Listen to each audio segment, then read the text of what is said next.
Next on America's Day at the Races, live coverage of the Friday card from Aqueduct Racetrack. In the featured 7th race, Little Demon comes in on a roll off back-to-back wins. He'll try and collect a 3rd straight victory today on just 6 days rest.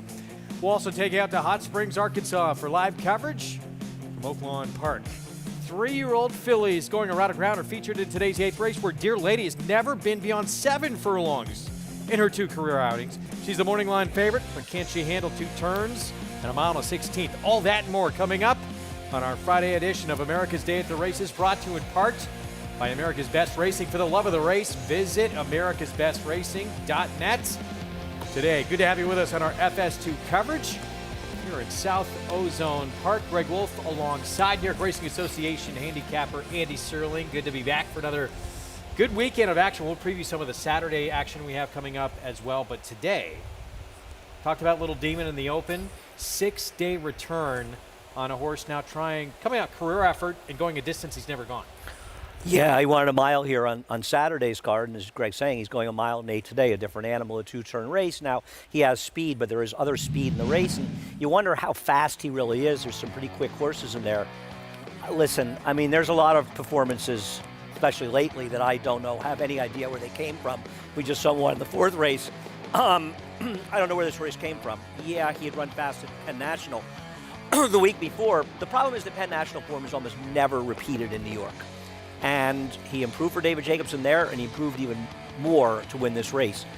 If he's just a new horse, I suppose he can win today, but you just wonder, is the clock going to strike 12? We going to get the same horse 6 days later? We will find out a lot of questions with Little Demon in today's 7th. So allowance optional claiming field, mile and an 1/8. And Little Demon 5-2 on the morning line. Meanwhile, Be Better. Todd Pletcher trains. He has been in stake after stake after stake the last 3 times out ever since he put together back-to-back wins to break his maiden, get through his first allowance condition. And he hasn't been in a dirt race. He hasn't, I don't believe, with Lasix since this race. So the general feeling is maybe he needs Lasix. I don't believe in that stuff. I think that's way overblown. We saw that with the Todd Pletcher horse yesterday. That had been in stakes, cutting back. I think there has to be a real concern whether or not he just really can't run effectively anymore. However, it is a fact that the last time he ran Lasix, he ran off from a field with a 91 buyer, and he should get some pace to run at with a similar kind of performance. He's a big player here. Talk more about that field. Local Leon, though, just missed at this distance. The horse is very capable. I like the horse in the rail in that race. I think he's a little, honestly, that's a 6-horse field. I think at least 5 of them can win, and probably the 6 that I don't like will probably win. We look forward to it. That's race 7 coming up on today's card. Here's all of today's action presented by Claiborne Farm, including that 7th at Aqueduct. That's part of the late pick 4. Still to come on a muddy and sealed racetrack. Oaklawn, they are fast. We'll get to Paul LaDuca with live coverage in just a little bit. We'll have their entire late pick 5 for you. Tough card today at Oaklawn. And race 9 will bring you at Tampa Bay Downs in Oldsmar, Florida as well. You can play all the action by getting signed up and started with Now Bets. Bet any track, anywhere, anytime. That's the offer, that $200 deposit match sign-up bonus. When new members punch in that code, match 200 at sign-up. Again, go to nowbets.com. Play along with us on the program. All right, let's get into race 5 here. And this will kick off the late pick 4. Look at the current odds. 6 furlongs, New York Breds, $25,000 maiden claiming race. Pretty Miss Keen's taking money outside, dropping down to the lowest level she has run at. Yeah, there she is for trainer George Weaver. She will get Lasix as well. Her 5th chance to try and get that first win of her career. More on the 5th, including the post parade when we come back. Just getting started on this Friday edition of America's Day at the Races here on FS2. Stay with us. Grade 1 winner on both dirt and turf, War of Will became a classic winner with this victory in the Preakness Stakes. He added turf credentials to his resume with a determined victory in the Grade 1 Maker's Mark Mile. Now his first weanlings are commanding attention in the sales ring. Right here, 280,000. 191,000. 165,000. 160,000. Thank you. A dual surface classic winning son of Warfront, War of Will, standing at Claiborne Farm.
You're watching America's Day at the Races on our FS2 coverage on this Friday afternoon. Live coverage from Aqueduct and Oaklawn Park. It's brought to you in part by legendary Claiborne Farm. 100 years of doing the usual unusually well. Late pick 4 here in New York is up next. It begins with a New York-bred maiden claiming 6 furlongs sprint.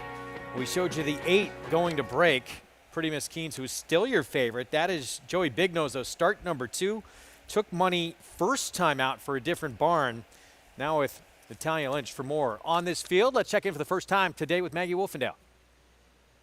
And Greg, with regards to your favorite Pretty Miss Keynes in here, look, physically she looks tremendous, especially given how she stacks up against her rivals. But there's no denying the fact that she has yet to run a step on a wet track, which is what she's going to face for the 4th consecutive time. So let's take a look at a second-time starter who really didn't handle a wet track either in her debut. That's number 1, Joey Big Nose. And I think she took money that day for maybe the aspect of there probably wasn't many other options. I mean, a 15-to-1 shot won that race. And it was a matter of Saffie Joseph actually having really good numbers with his maiden claiming debuters. And 2, well, people probably honed in on the fact that they shipped her up from Florida, and sometimes that's telling and sometimes it absolutely means nothing. I think Saffie actually had a horse in a stake that he was shipping up, and she just probably hopped on the van. But Tally Lynch will send her out today.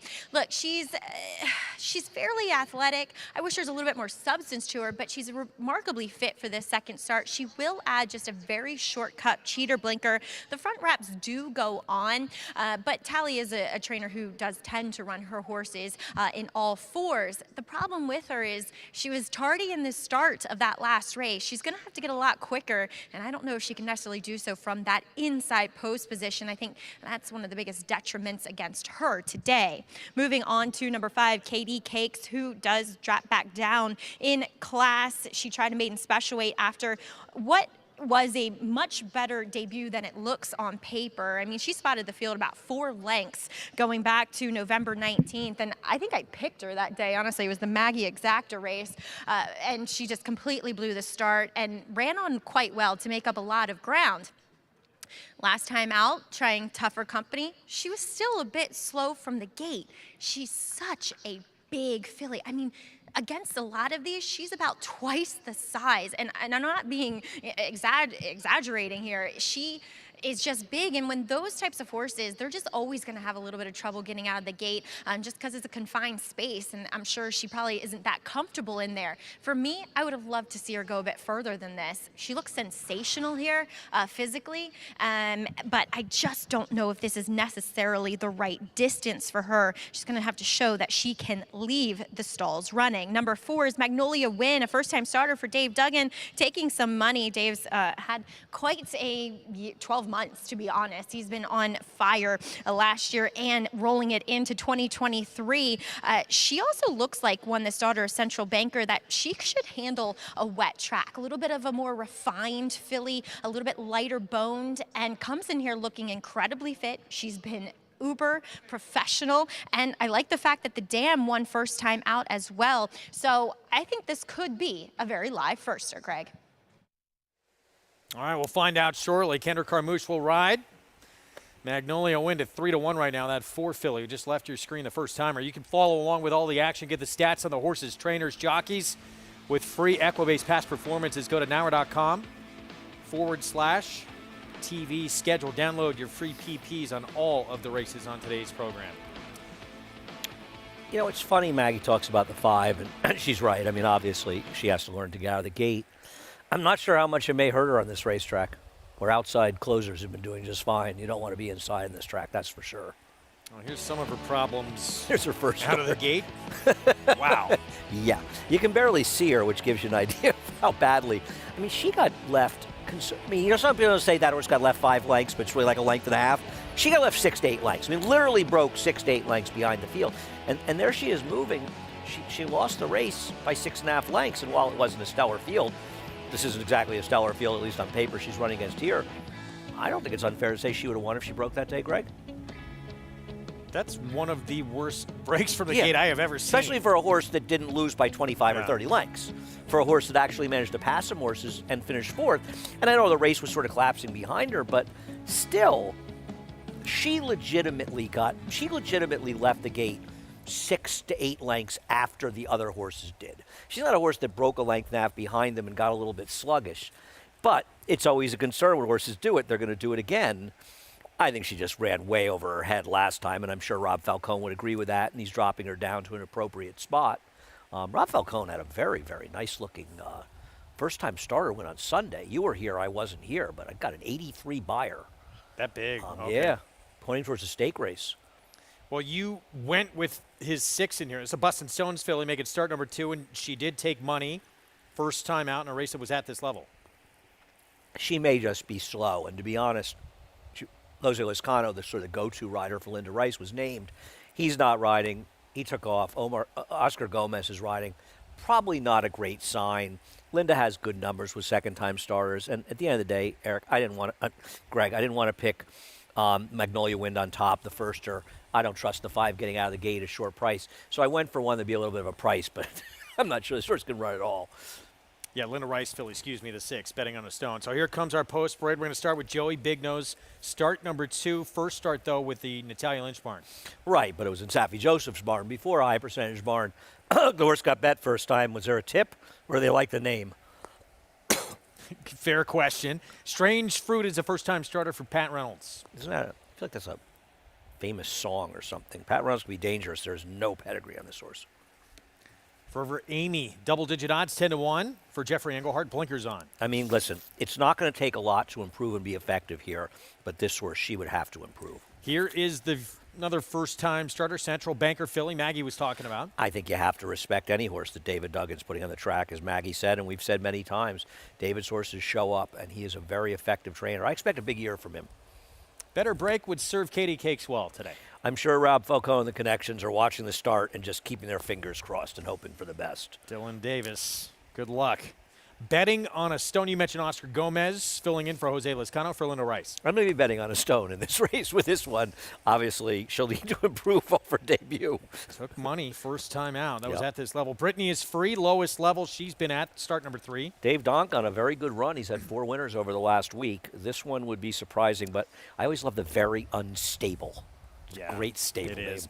This filly, she's shown speed against better, and you would think she's going to be the one leading the way. Yeah, I don't really worry about the wet track as much as the fact that she's dropping in company and she looks like the controlling speed.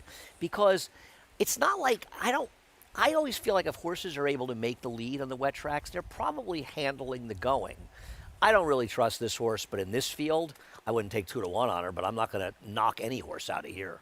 Well, good place to be in a field with not much talent is in front. Especially when your main competition has a habit of not getting out of the gate. She may be the one in front. You can play along, compete for free, and you're playing for real prizes and bragging rights with the Showdown contest. Get involved, punch in your selections, and go to NYRA.com/Showdown to get involved. We need some help. Jonathan Kinchin, talk to us. Wolfie, we all need help, but, I'm here to try to do my best. You guys were talking about the 5 Katie Cakes, and Andy pointed out this horse's inability to kind of get out of the gate. And although the speed figures aren't too far off from the favorite, the 8, I think the running style and the fact that this horse is going to come way from out of it, going 6 furlongs on the dirt, is enough reason to side with the 8 in this situation. Katie Cakes looks to have a little bit of ability closing and earning those those speed figures, but I just can't take horses that just have shown to not have a lot of early speed. At a similar price, give me the horse a little bit faster. This first-time start of the 4, Magnolia Wind, another one taking a little bit of money, but I think that's more because people don't want to bet the 5 or the 8, but they feel inclined. So what happens in those situations is first-time starters often take a little bit more money as an alternative to what we've already seen. The problem with Magnolia Wind is Dave Duggan is 6 for 120 in his career with first-time starters.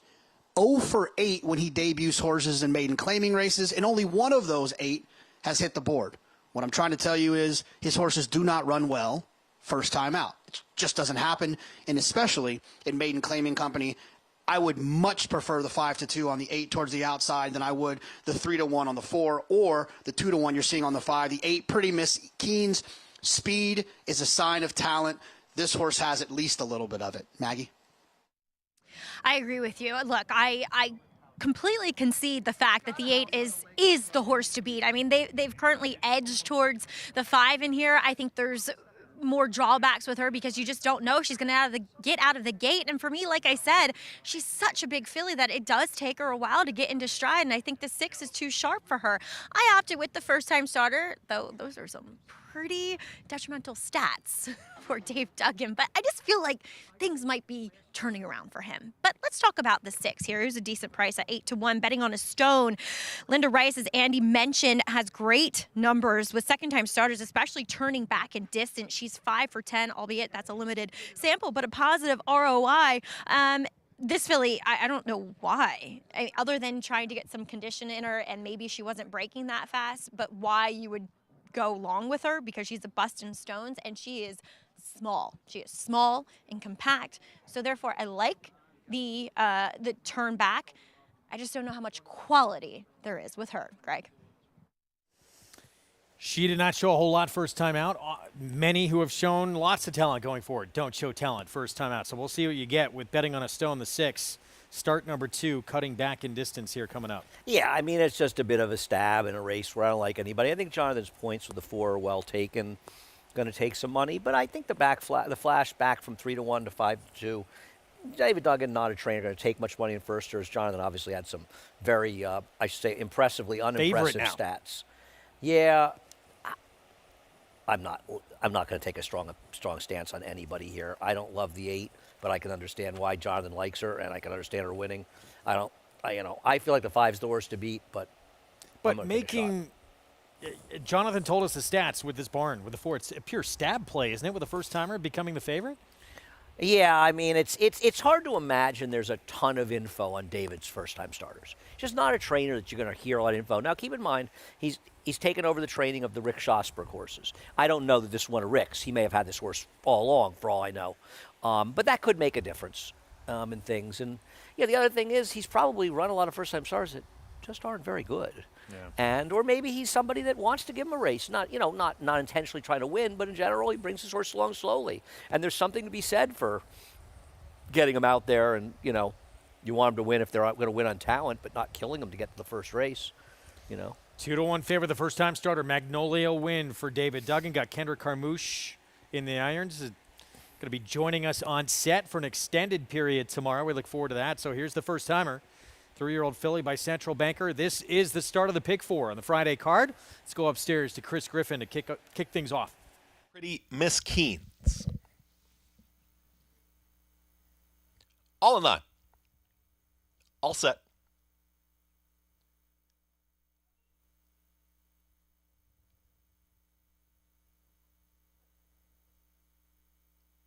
And they're off. Pretty Miss Keen's has early speed in the far outside, and it's going to be Pretty Miss Keen's to clear off. Is up by a length and a half. In between horses there is Forever Amy, who's tracking in second, and at the rail is Joey Big Nose in third. Then out wider in the pink sleeves, that's Betting on a Stone, who's going to be in the 4th spot, followed by Magnolia Wind, who's in 5th. Then at the rail is Strange Fruit. The 2 trailers, KD Cakes and Brittany is Free, is climbing at the back end of the field as they work into the far turn. Less than 4 furlongs to go. Pretty Miss Keen's has got the lead, but here comes the pressure from Forever Amy, who's ranging up on the outside, and these two have separated. They are 5 lengths in front of Joey Big Nose in 3rd. From the back, KD Cakes starts to rally on, is taken 4th and is starting to move after these leaders. Dropping back was Betting on a Stone towards the back end of the field, Strange Fruit, and also trying to rally on. Brittany is Free back there with Magnolia Win. The front 2 have it right now. A final quarter mile left to go. Top of the stretch and up on the outside, Forever Amy, but Pretty Miss Keen's has come back to the inside. 47.69 for that half-mile time as they approach the final furlong. Pretty Miss Keen's on the inside. Forever Amy on the outside. It's Pretty Miss Keen's who's up by a neck. Flying on for the back of the field, Strange Fruit is putting together a big rally, but running out of time. Pretty Miss Keen's is almost there. Pretty Miss Keen's. Eric Cancel riding double. Tight here for second. Strange Fruits in a photo with Forever Amy, then KD Cakes and Joey Big Nose in 1 minute 14.39 seconds. Pretty Miss Keen's had to battle in this race. Wins the war here. George Weaver, Eric Cancel team up for the win. Boy, I really felt like when this horse got collared by the 3 Forever Amy, she's not a horse that's shown to have any sort of extra oomph. But Manny Franco started serving suspension today, missed a winner here as Eric Cancel benefits from that. Wins 2 in a row, and she guts it out. I thought Katie Cakes was home when she was making that move because they seemed to be moving a little bit up front, but not able to catch them. In fact, was passed by the other firster, the 2 Strange Fruit, who might have just missed second and probably didn't benefit from being inside. Might have got second. 5-2 Coast, second choice on the board, was favored for a short time and took some heat from this 3. Yep. Forever Amy, and able to stave that one off and get the win. Yep. Good job by Eric getting the filly off the rail as well, being aware that you don't want to be down on the inside. And I think that also helped. I think if he had sort of gone down right down to the rail, it would not have benefited her at all in this race. Not a bad trifecta, too. 16-1, 22-1 Yeah. underneath. Ooh, the 2 missed second. Tough beat. 8-3-2-5. Yeah, Katie Cakes, your favorite, winds up 4th. We go to Oaklawn and race 4. Post parade here coming up. Going to get to Paula Duca in a moment. This race a mile and a 16th. State bred, first allowance condition, and here's Smoking Boots. Yeah, I didn't have a lot to say about Smoking Boots in this race. Ran last time, caught a wet track. Rider switch. Buddy Rowe for Tim Dixon, trainer. Yeah, I'm surprised this horse taking him. I did have a good race, 3 races back, but lately the other races are not good.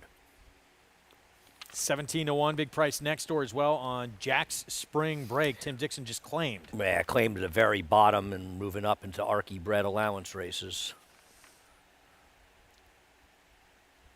9-5 favorite, we'll see next. New barn goes to John Prather. Top Road Rules, whose lone win, it did come at Oaklawn in a state bred maiden special. I get he's got good fix, but you got a horse that's coming off of a 9-month layoff at 9-5 at mile and 16th. Second to Garhole, my favorite. Your boy, but that was sprinting. Yes, it was. 10-1 on Bellamy's Run. I like Bellamy's Run in this race. I'm curious to see what Paul thinks. This horse gets needed class relief and ran well enough against Archie breds. 2 spring, 2 back to win. It's a crazy price. Remington Formula translate with a 7. Amazing Wisdom. Yeah, we don't see it transfer a lot and also has to stretch out effectively, but has run okay going longer. Aloe Henry at 5-1. Ricardo Santana Jr. Yeah, would have to improve. Also stretching out off a maiden win in his 12th start. Yeah, it's only been sprints for that 4-year-old. A Fleet Sky at 6-1 taking money. Well, you want the speed with a scratch of the 1. Isn't this horse supposed to be clear? Ghost Strategy at 19-1, big number. Coming in from Prairie Meadows would have to improve. Kylie Jordan will be aboard. We're going to have more on Kylie and great success she's had early on in her career coming up later in the program. The Heat is on at 19-1, Tyler Bays. Is that for Beverly Hills Cop fans? Is that the movie? The Heat yes, is on? Yeah. absolutely. Yeah, could be. If you're a big Eddie Murphy fan, Beverly Hills Cop. Great movie. Sure, I guarantee Paulie's a big Beverly Hills Cop Banana fan. in the tailpipe. 47-1, Morning Drive. On the far outside at a huge price for this one. Tough to like. 2 minutes a post in the 4th coming up. Let's go to Paula Duca for the first time today. Of course I'm a Beverly Hills Cop fan, and little Glenn Fry, and don't forget the Pointer Sisters as well. Huh, they were hot. All right, race number 4 here. By the way, the first 3 races, Robertina Diodoro won the first 2 and Chris Hartman, so not a surprise here in the first 3 here at Oaklawn Park. Let's get to your favorite, the 5. And, you know, I think the reason the public's going to the 5 off the claim for John Prather is maybe they're thinking that this is the horse that gets to the front end and goes wire to wire. I'm in agreement with Andy. That was a maiden special weight when this horse won wire to wire and got everything his own way. Will it happen today off a layoff since May? That's going to have to happen. I think if this horse takes a ton of pressure, the layoff will start to wear on him a tiny bit. And can he clear is the question. I actually do think the 9 is a player in here, a Fleet Sky, the son of Northern the Fleet. Alan Milligan's had a couple of horses run nice. This horse has not caught a fast racetrack at all. And, you know, been working well in the morning steadily with 48s. And I thought this horse was a player. I'm confused by the board how Aloe Entry is taking a ton of money for Carl DeVille off a win, now facing winners for the first time. I get it, but that's the toughest thing to do in racing. And I just don't see how the 8 is underneath the 7 in here. And the 7's coming off a long layoff for Boberg. So, when you look at this tote board, it's really, really confusing to me because I understand how the 5 can be the favorite, but the horse is 1 for 10. And like I said, the one win was first-time blinkers. 3.5 to 1, I just don't see it. I thought the 9 was the play here at 7 to 1.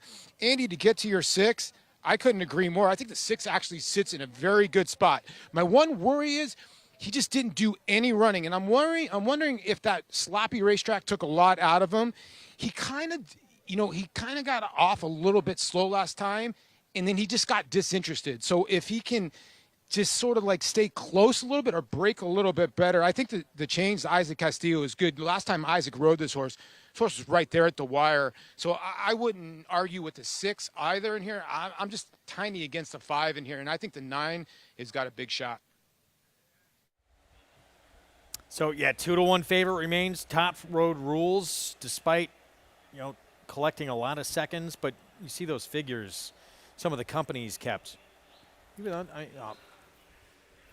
Long time off, though. Yeah, I just have trouble taking a horse, going a route, sprinted last time, obviously. And the other thing is, it's not as though you look at the horse and say, well, if this horse is ready off a layoff, he's just going to win. He doesn't have some sort of huge edge in his figures. I think the 6 has run faster races, or certainly as fast. I worry about a horse like the 9 having speed and making his life tough on the front end. Yeah, his win, he was forward going a route of ground. He's going to have company today. Back in New York, Pretty Miss Keynes breaks through. She found her level. State bred 25 maiden claiming, despite getting this test here from the 3, Forever Amy. Yeah, was able to gut it out. The 2 of them were forward. It felt like White set up for Katie Cakes, went up 8 to 5 in here, and she didn't even break that badly, I don't think, but she just flattened out badly in her run. And the closer at the end just missed second was Strange Fruit, who might have benefited if she was more on the outside, because most of the better running has been done on the outside today. How bad the rail is remains to be seen. A trifecta for 50 cents with the numbers in second and third coming back $134 for that 8-3-2 combination. Pick 5, early edition, $733. Let's take a look at how the late pick 5 has been playing so far. Rushing to win, starts it off $13.40. And now Pretty Miss Keynes, so no favorites yet. 2 legs in with 3 to go. So back to Oaklawn here, loading up. And up to 5 to 2 now on the favorite. And my 6 has come down to 5 to 1. Paulie's 9, nice price, 7 to 1. Paulie's opinion's been really good at Oaklawn. Really has. And Oaklawn's tough. It's tough. Big fields, a lot going on there, and Paulie has been on top of things. I think the thing that makes it most difficult is that horses come in from so many different parts of the country. And you see layoffs like a horse like the 5. Yeah. Some of the Archie breds don't run while Oaklawn's not, in session, and so you'll see these layoffs. But I agree, it's a tricky place, and Paulie's really been on top of things. There's the favorite stepping in. With Christian Torres off since May 7th. Long time off. Can he win fresh? Let's go to Vic Stauffer for the call.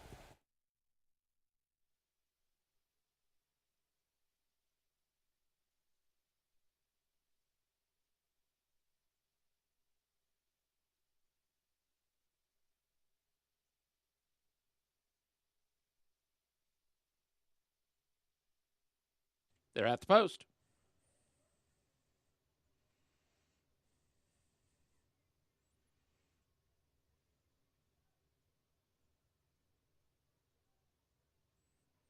They're off. Amazing Wisdom, a hard scent Buddy Road, Top Road Rules, Alo Henry, and a Fleet Sky all shows speed. Bellamy's Roan is next, then Ghost Strategy. The heat is on is very wide. Smokin' Boots slow into stride, but now third last from the Jack Spring Break, and the trailer is Morning Drive.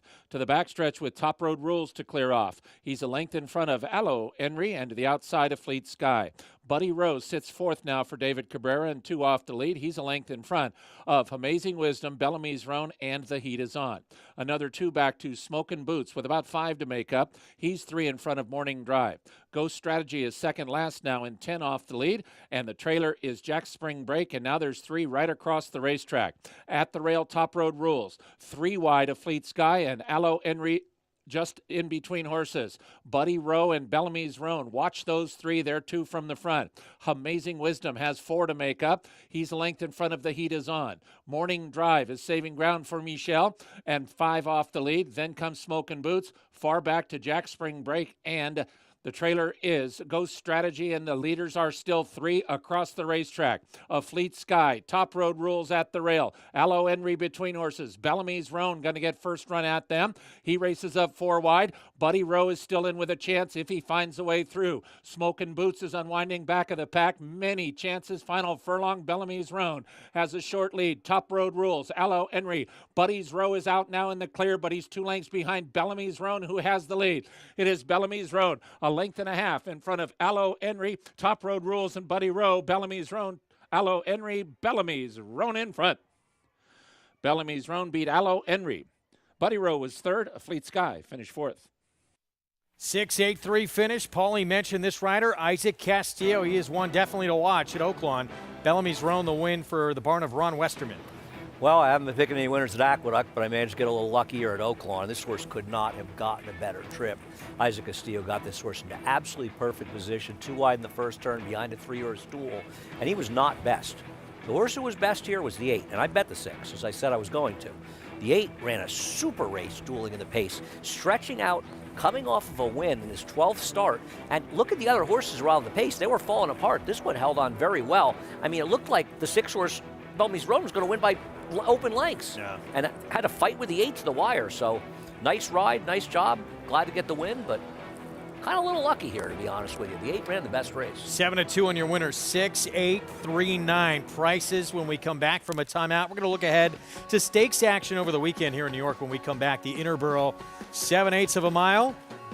And odds-on morning line for Betsy Blue, coming off a stakes win. She's won 3 of her last 5. Can she keep it going for Linda Rice and Jose Lescano? It's a domineering display by the ultra-talented McKenzie. McKenzie in a dominant performance. 300 Wanda, 300,000. 275, ED 275,000. 75, but to get 75, 275,000. 250, Ralph now, 250,000. Here, but to get 2, but $200,000.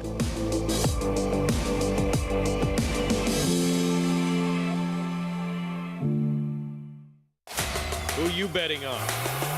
How about an app created specifically for horse racing? Naira Bets. We specialize in thundering hooves, fist pumping, and boosting your bankroll with robust weekly promotions. And offer betting tips from actual horse racing experts. Bet all day and night, nationwide. Get the action and thrill of horse racing with Naira Bets.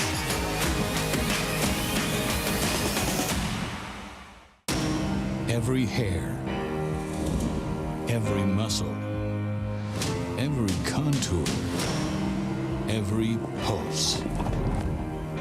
In the juvenile. Essential quality have won. In the Belmont. Essential quality has won the Belmont Stakes.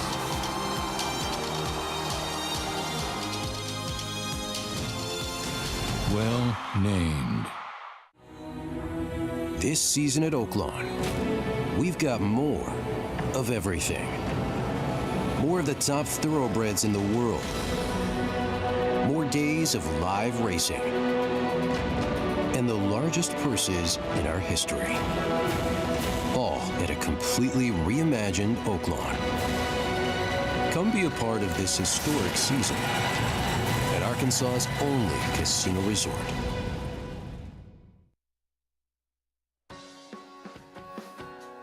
Back with you on America's Day at the Races on our FS2 coverage. It's brought to you in part by Naira Bets, where you can play it all. Go to nairabets.com and bet any track, anywhere, anytime. Oaklawn, 7-2 on a winner given out by my partner.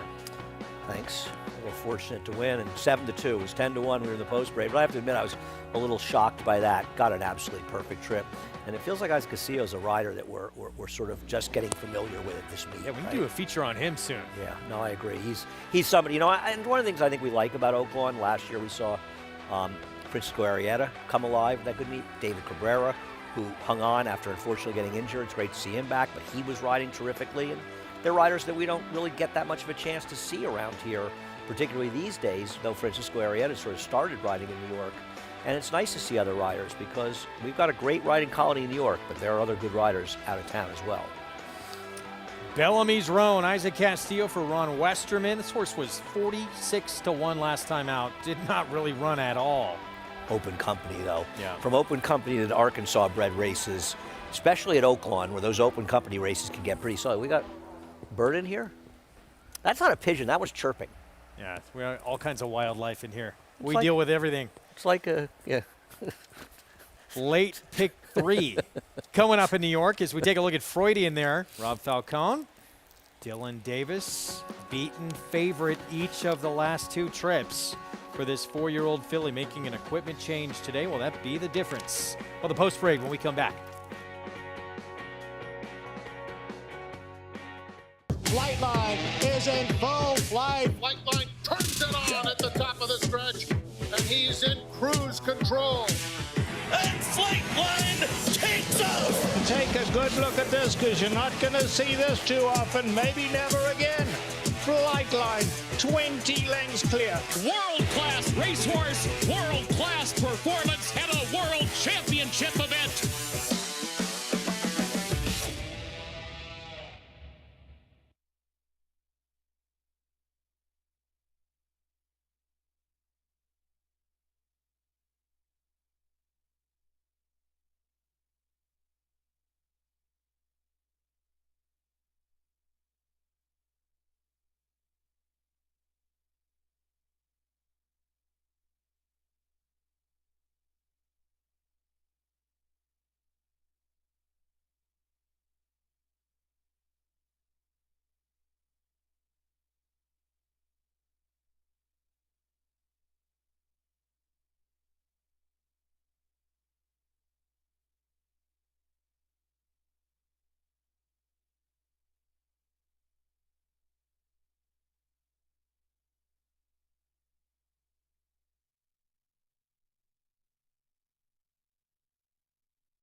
Welcome back. You're watching America's Day at the Races. Our program brought to you by Runhappy, now proudly standing in stall number 1 at Claiborne Farm, as we do have horses here in the paddock for today's 6th race. It's a non-2 for 25, going the 6 furlongs. And while we do see favoritism going to the outside horse in here, New York Supreme, as Amira Shashakli looks for her 2nd win on this program, let's take a look at the horse who is likely to take some play too, and that's number 5, Freudian. It's kind of odd that this daughter of Overanalyze isn't a New York bred, but here we are. She's a Kentucky bred. I find it a little hard to warm up to her, to be honest. She's just such a slight filly. She doesn't carry her conditioning well. She never looks great in her coat. Now the blinkers go back on, and I find that interesting because she's actually a filly that has a scratched cornea. So I question her overall eyesight out of that left eye, and maybe the blinkers on will help her feel a bit more comfortable running. We'll see, and it makes sense with the turn back in distance, as we'll also turn our attention to number 1. For those who don't know, Gina Giglio is a former assistant to Charlie Baker. This is her 1 horse, and she has her really well turned out. And her last 2 efforts sprinting make her a legitimate player here. She was wired by Rosie Byrne, but possibly the horse who looks best in here is the one showing up for attack for the first time in number 6, Focus. I actually really like getting back to a sprint distance for this filly. She's compact, she's really strong behind the saddle, and really just well turned out against this bunch, Greg. Very nice appearance from Focus, who we'll get to in a moment. Here's our post-parade Simple Sugar. the former assistant Maggie mentioned to Charlie Baker.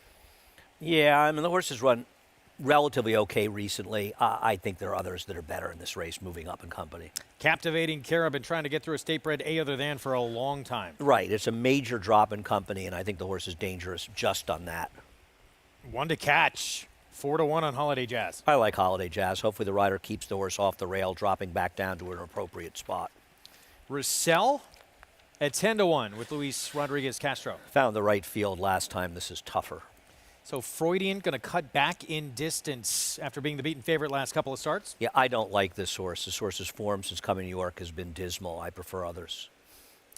One who caught Maggie's eye, looked really sharp in the paddock here. 6-1 on Focus, blinkers off. Yeah, I mean, okay, dropping down in here, the lowest level I've ever run at, but has never really run that well, but maybe the drop down will help.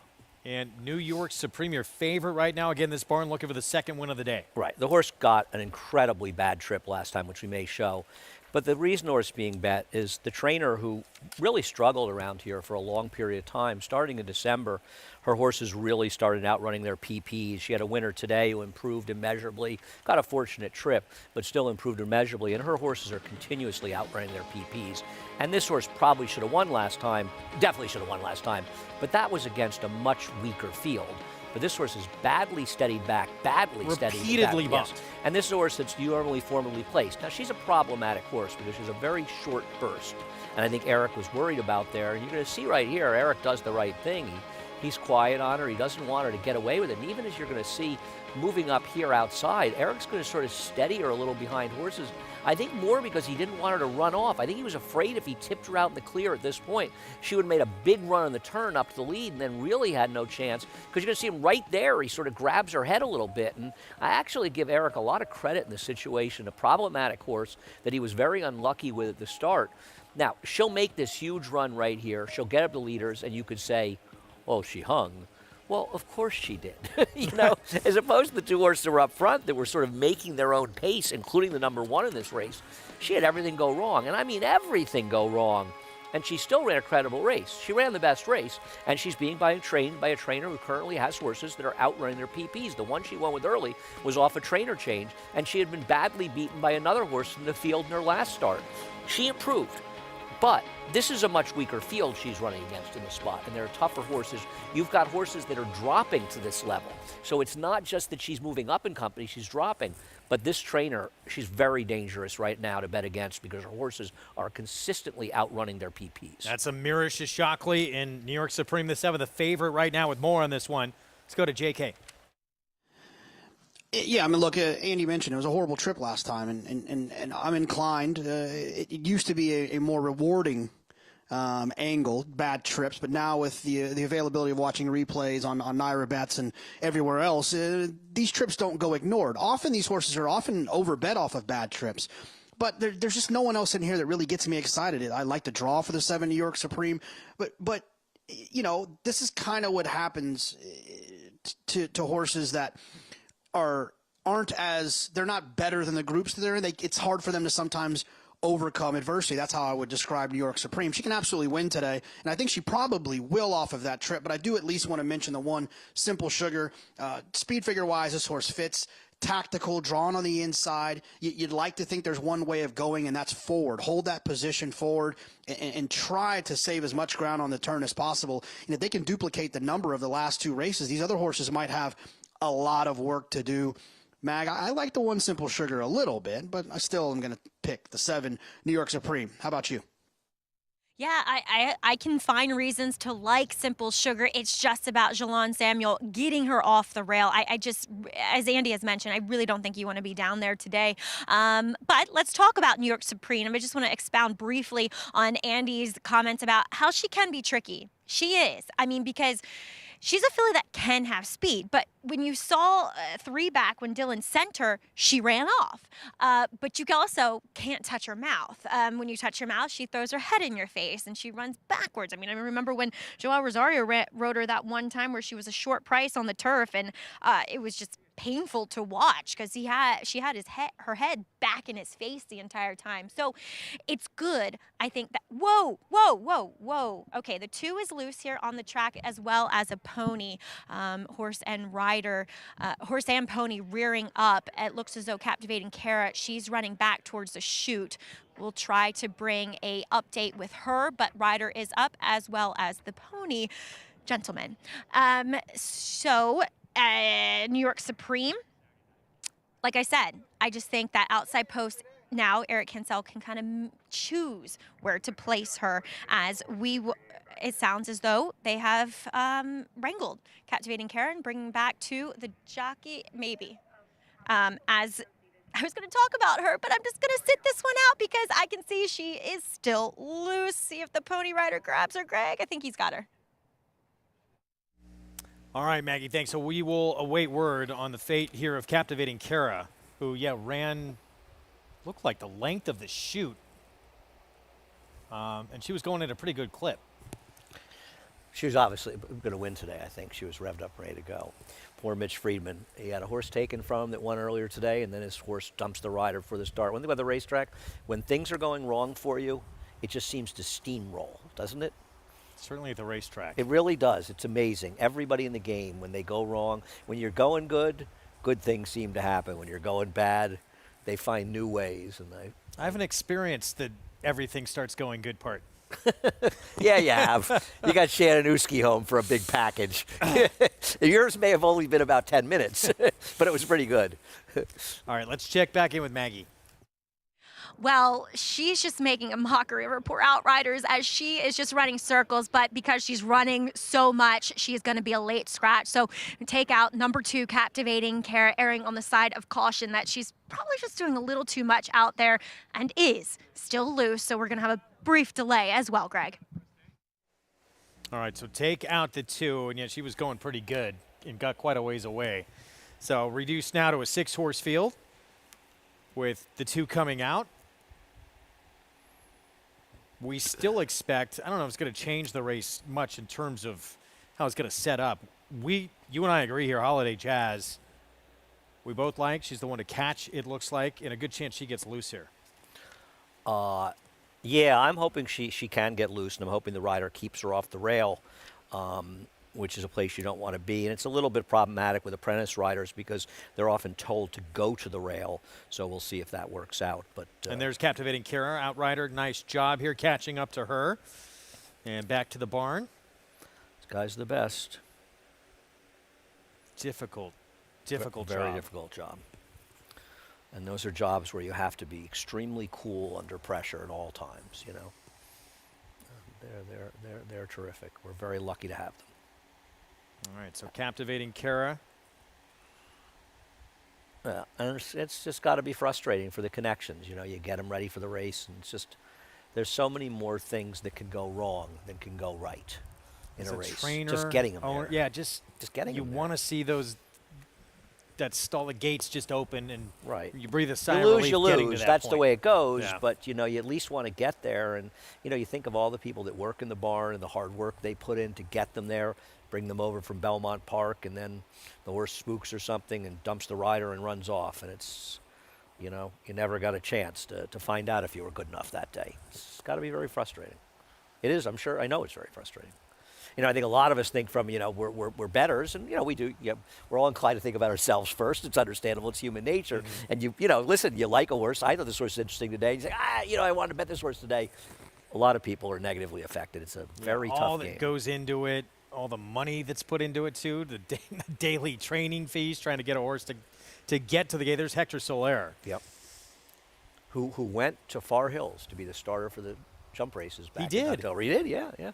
I was joking with him about it. I always like to joke with him in Saratoga because it's just such a different thing starting because they don't use a gate for people not familiar, and a very different process. But he's doing a fabulous job.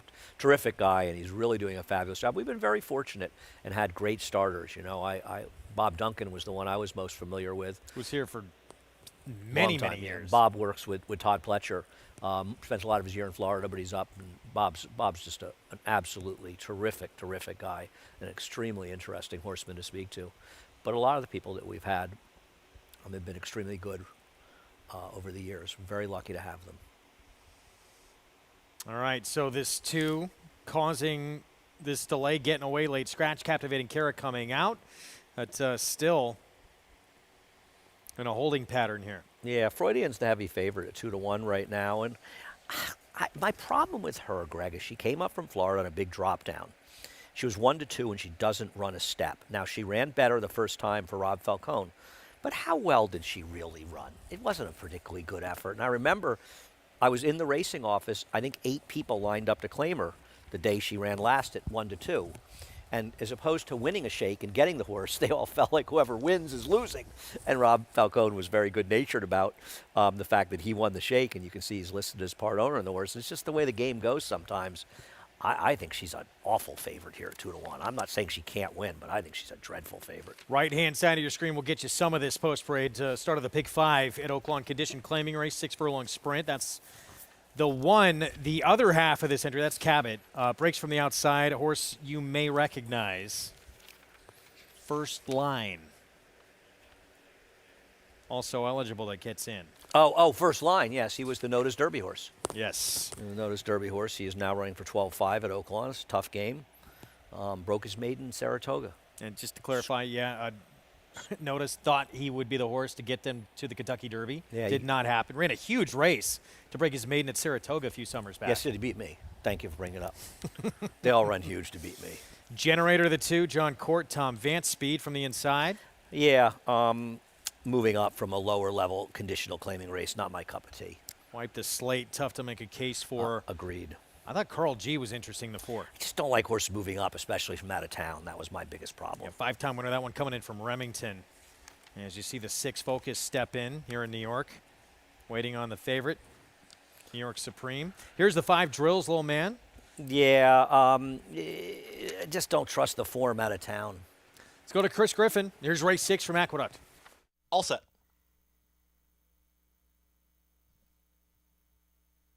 And they're off. Focus has early speed, and down towards the inside, there's Holiday Jazz with Simple Sugar, the leading trio. Just off of them is going to be New York Supreme is going to track in 4th. Then second to last is Russell, and Freudian is the early trailer. They work up the backstretch. Holiday Jazz has got the lead. Holiday Jazz is ahead in front. Focus is tracking right there in second. Now 3 lengths in front of Simple Sugar, who has lost some ground there. In between horses, there comes Russell. Up on the far outside is going to be New York Supreme. No choice but to be wide into the far turn, and Freudian is the trailer. 22 and 3 for that opening quarter mile, and it was pressured. It's Holiday Jazz who's got the lead to the inside. Focus ranges right back up on the outside, and just behind them, here comes Russell, Simple Sugar, and New York Supreme is starting this rally now, and New York Supreme is wide, but is moving quickly after these pace setters. From the back, Freudian has 4 lengths to make up. They're approaching a quarter mile left to go. Focus has the lead, 47 seconds flat for that half-mile time, and Focus has got more. It's Focus in front. New York Supreme is in pursuit down the center of the racetrack, is coming right after Focus, who's game to the inside. An 1/8 of a mile to go. Simple Sugar has got a late rally as well. Anyone's race here in the top 3. It's New York Supreme in front. Simple Sugar on the grandstand side. New York Supreme. Simple Sugar is just lunging here in the late stages. New York Supreme. Simple Sugar. Photo finish. 2 noses on the wire. Simple Sugar with New York Supreme. Then came Focus and Holiday Jazz in 1 minute 21.22 seconds. Oh, this will be sweet for Gina Giglio. If the 1 gets up, may have just done it over the favorite New York Supreme. She did. She got Second it done. choice, sorry. She did. She got it done, moving up in company. And New York Supreme's a funny horse. She kind of worked out a good trip here, but she has that very short burst, and she just wasn't able to sustain it. The 3 should have won the race. The 3 ran a superior race in here, pushing down the inside, switched out in the stretch. Probably have been a little less aggressive, and it's easy to say in hindsight, let the 6 go. 3 probably wins the race, was it played out. Never shown speed, though, pressuring the 3. Yep, different. And it is the 1 posted at 9-2. Well done for this barn. Maggie mentioned the only horse for the former assistant to Charlie Baker. Gina Giglio with a win here at 9-2.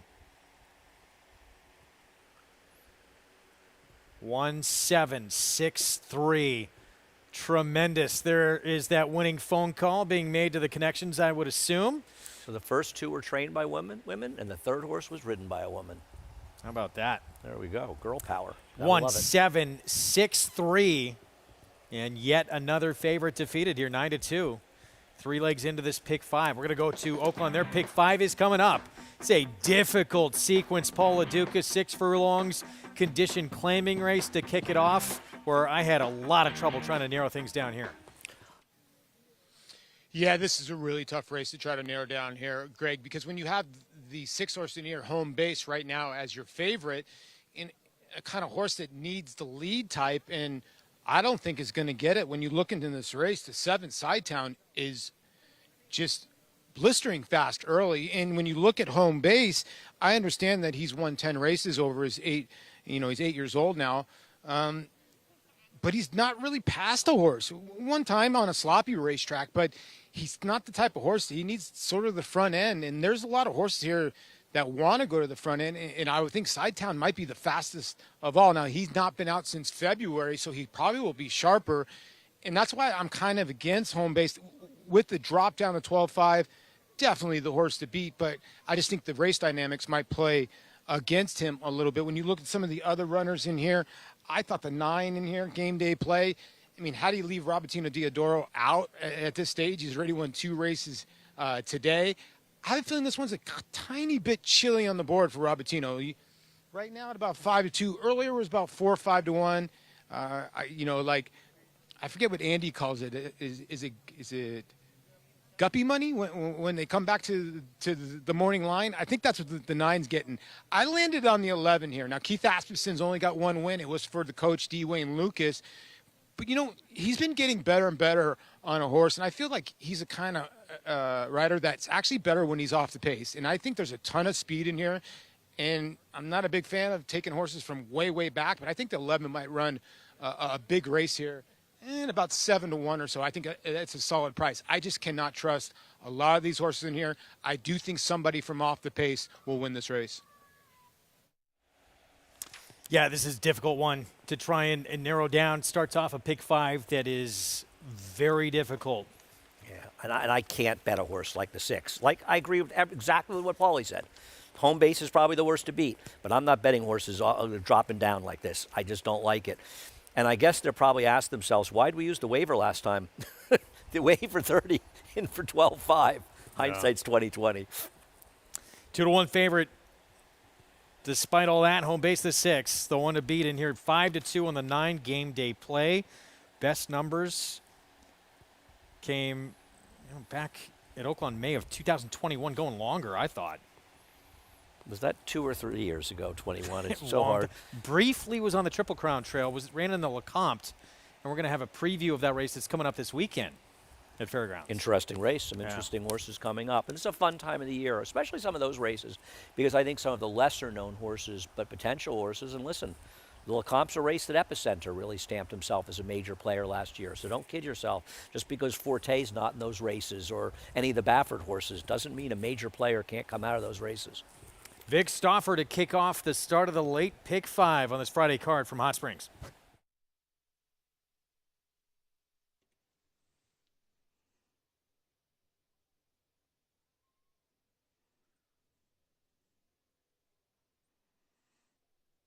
They're at the post. They're off. Slow start, Carl G. Good start, wipe the slate in Sidetown to the front. Nate's Way, Dwell's Little Man, and Generator are next, then home base. Carl G trying to recover. Then California Street and Cabot at the back of the pack are game day play and first line. It is Sidetown in charge into the far turn. Sidetown has built up a 2-length lead on Wipe the Slate. Then Generator at the rail. Nate's Way to the outside, Drill's Little Man and Carl G. Next, it's home base, joined and passed by California Street. Here's Keith Asmussen in California Street on the move, and he's going to go all the way up from midfield to be a joint second. Could be clear second here in a few strides. 4 back to Cabot, another 6 to game day play. First line is the trailer, and the leader is Sidetown.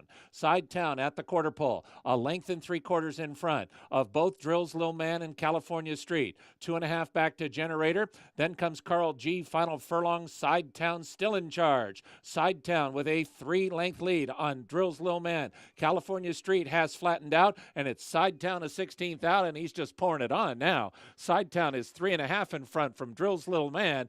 Sidetown coast to coast to win. Sidetown won by 2.5. Drill's Little Man was second. California Street third. Generator finished fourth. Long time off, not an issue. Horse with speed, and Sidetown uses that to his advantage. And used the waiver. This horse was running for the waiver, and correctly so, getting from Steve Asmussen the 2-speed number, the old 75, running 1-2 around here. And boy, Sidetown was much the best. And no surprise, the big drop down at a short price, nowhere. And, you know, you hate to think of rules in racing, and price is always going to be your guide. But negative drop downs like that at short prices are just good horses to try to beat. Simple Sugar, and this one is exceptionally sweet for these connections. The small stable of Gina Giglio winning a photo finish here at 9-2. As well as Jalen Samuel has not won a race around here, as far as I can remember, in quite a while. New York Supreme worked out a perfect trip, and she's just, and Maggie and I both talked about it, just such a hard horse to ride. Not Eric's fault. He almost won 3 in a row. First 3 legs of the pick 5, $116 with 2 legs remaining in the pick 5. Let's go downstairs to Maggie. So pleased to be joined here by winning trainer Gina Giglio. As Gina, first win in New York. I know you've brought this filly to 2 consecutive second-place efforts, and she's just been in such good form since you turned her back. Talk a little bit about that decision to sprint her again. Well, we tried to take her long, and she just kind of flattened out down the stretch, and so we decided to go ahead and try to, like, we were looking for really a 7/8, but it never came up, so then we went back to the 3/4, and she made such a great effort. We just couldn't, you know, that's all we could do. Now, you know, we can't go back to the mile now. I mean, she just timed it, her and Jalon timed it perfectly today. Jalon gets along with her so well, as well as Davis. Jackie, yeah. She got along with her great, too. But Jalon has been riding her for so much longer that the owner wanted Jalon back on, you know, and he just did a fantastic job. I mean, he couldn't get to the outside. You know the outside is the best place of the racetrack today. And he couldn't get, so he just sat and waited and sat and waited. And once he got out there, she just came flying. I mean, I was like, wow, myself. Well, you have kind of been around, danced every dance on the racetrack. What's it like to get your first win here in New York? It's absolutely fantastic. I mean, I've won so many races, but this is my first one in New York. My heart is just throbbing. Well, massive congratulations to you. Enjoy it. And I think you need to go give your husband some help, calling her out. He can do it himself. Gina making her husband, Dominic, do all the hard work as he ran Simple Sugar today. All about the teamwork, making the dream work, Greg. Gonna remember this special moment, first win in New York for all times. That was great. That was an Incredible. awesome interview, and I think it's one of the nice things in the game. It's a Friday with a wet track here at Aqueduct, and I'm very impressed. She's moved way up with me right away, saying you wanted to be on the outside. She's paying attention to the racetrack, and congratulations on her first win, and that was a really nice moment. A nice job by That pick 3, you just saw from those 3 winners. No favorite, Chet, $113. That's a good predictor of this being a very lucrative pick 5. This is not an easy sequence to put these horses together, and no question about it. I mean, you're talking about a parlay now that's, you know, it's close to $100. Well, no, well over $100. I'm sorry, about close to $300. Interborough, we're going to have a preview. It comes up tomorrow. And again, Betsy Blue, odds-on favorite of the morning line, coming off a stakes win in that Garland of Roses last out. History remembers moments of extraordinary strength, skill, and determination. True greatness is forged by those who fulfill their destiny.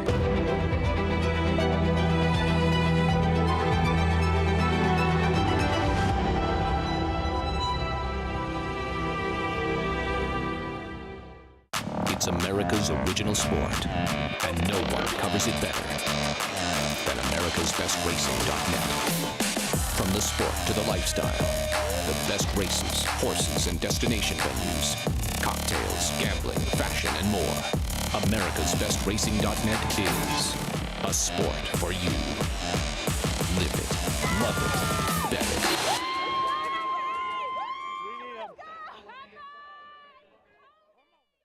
If you're looking into racing partnerships, you should know they're not all the same. When you partner with Bond Racing Stables, you become a member of a growing family of racing enthusiasts, all guided by 3 generations of experience in thoroughbred breeding, training, and racing. Share in the excitement at Saratoga and Belmont Park, where we've graced the winner's circle with winners like Giacosa, who was bred, born, and raised here at our Song Hill farm. Get more than just a partnership. Become a member of the Bond Racing family. 3 generations of thoroughbred excellence.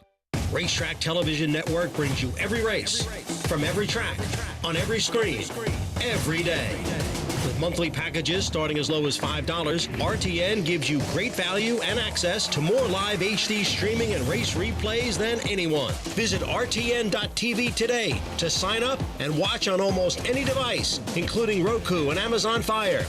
RTN has packages that start at $5 per month.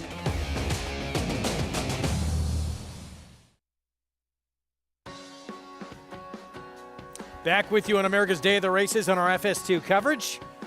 It's brought to you in part by America's Best Racing. For the love of the race, visit americasbestracing.net today. Our ABR Race of the Week, Betsy Blue, we've talked about on a couple of occasions on the program. She's won 3 of her last 5. She's 7 for 11 at Aqueduct. Deserving of this 3-5 against this field? Yeah, I mean, whether wins she or loses, she overlays them on paper. I mean, she's 16 out of 20, first and second, with 9 of them wins. She's 18 times the money. I mean, she pretty much shows up every time. That one mediocre performance lately was an odd race where the closers never got into it, and she's just in superior form. She beat a horse coming off a huge race. Burgoyne was a right to be A-OK, and Linda Rice is starting to talk big with this filly. I guess is she a mare now? 5-year-old mare now, right? Talking about the graded Barbara Fritchie, if things go well in here in her next start at 7 furlongs, and ultimately the distaff here at Aqueduct. The other thing about her is she's been running consistently for a long time. Yeah. She really stepped forward in Saratoga and just completely gotten her act together. She's good. 96 buyer, this summer at Saratoga, and she hasn't touched that level quite yet again, but she's been in that region. It's been a different quality horse the last few months. I agree. She was always a good, consistent horse, but she's really stepped up in her. She stayed consistent, but now she's consistent at a higher level. So she'll try to win the 10th start of her career coming up. That's on Saturday. We'll have live coverage. It's race 8 on the Saturday program.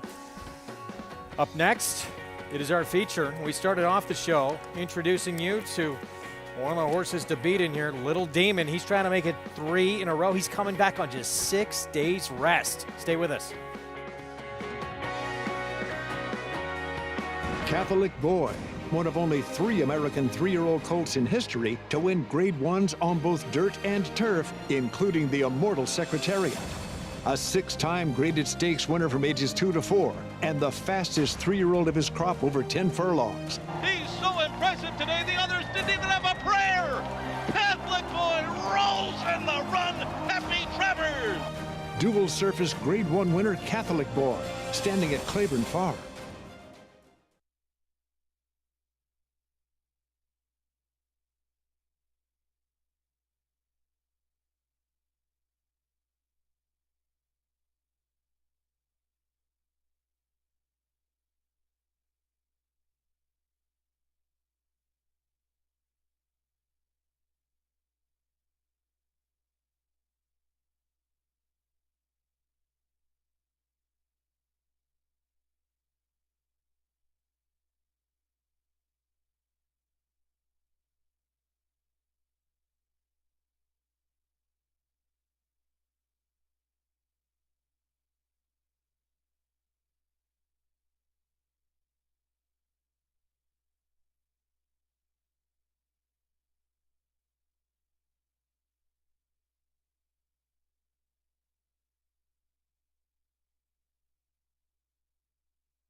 Welcome back to the program. It's America's Day at the Races, as we are sponsored by Naira Bets. Bet any track, anywhere, anytime. Here in the paddock for today's featured 7th race, a upper level allowance going the 9 furlongs around the 2 turns. And we'll check in with some of the shorter priced horses in here, and looking to make it 3 in a row is number 4, Little Demon. And I suppose trainer David Jacobson striking while the iron's hot, as they like to say. Look, I didn't really like the appearances of this horse in his last race last week, nor did I really love him on form, but he does feel as though he has turned things around a bit for the stable, running better than he ever has. But I still can't fully endorse him here. Furthermore, I don't think he necessarily gets better with more ground to cover, as we'll check in with the outside runner. That's number 6, Be Better. He gets his Lasix. He's undefeated when getting Lasix. He's obviously a horse that either shows up or he doesn't at all.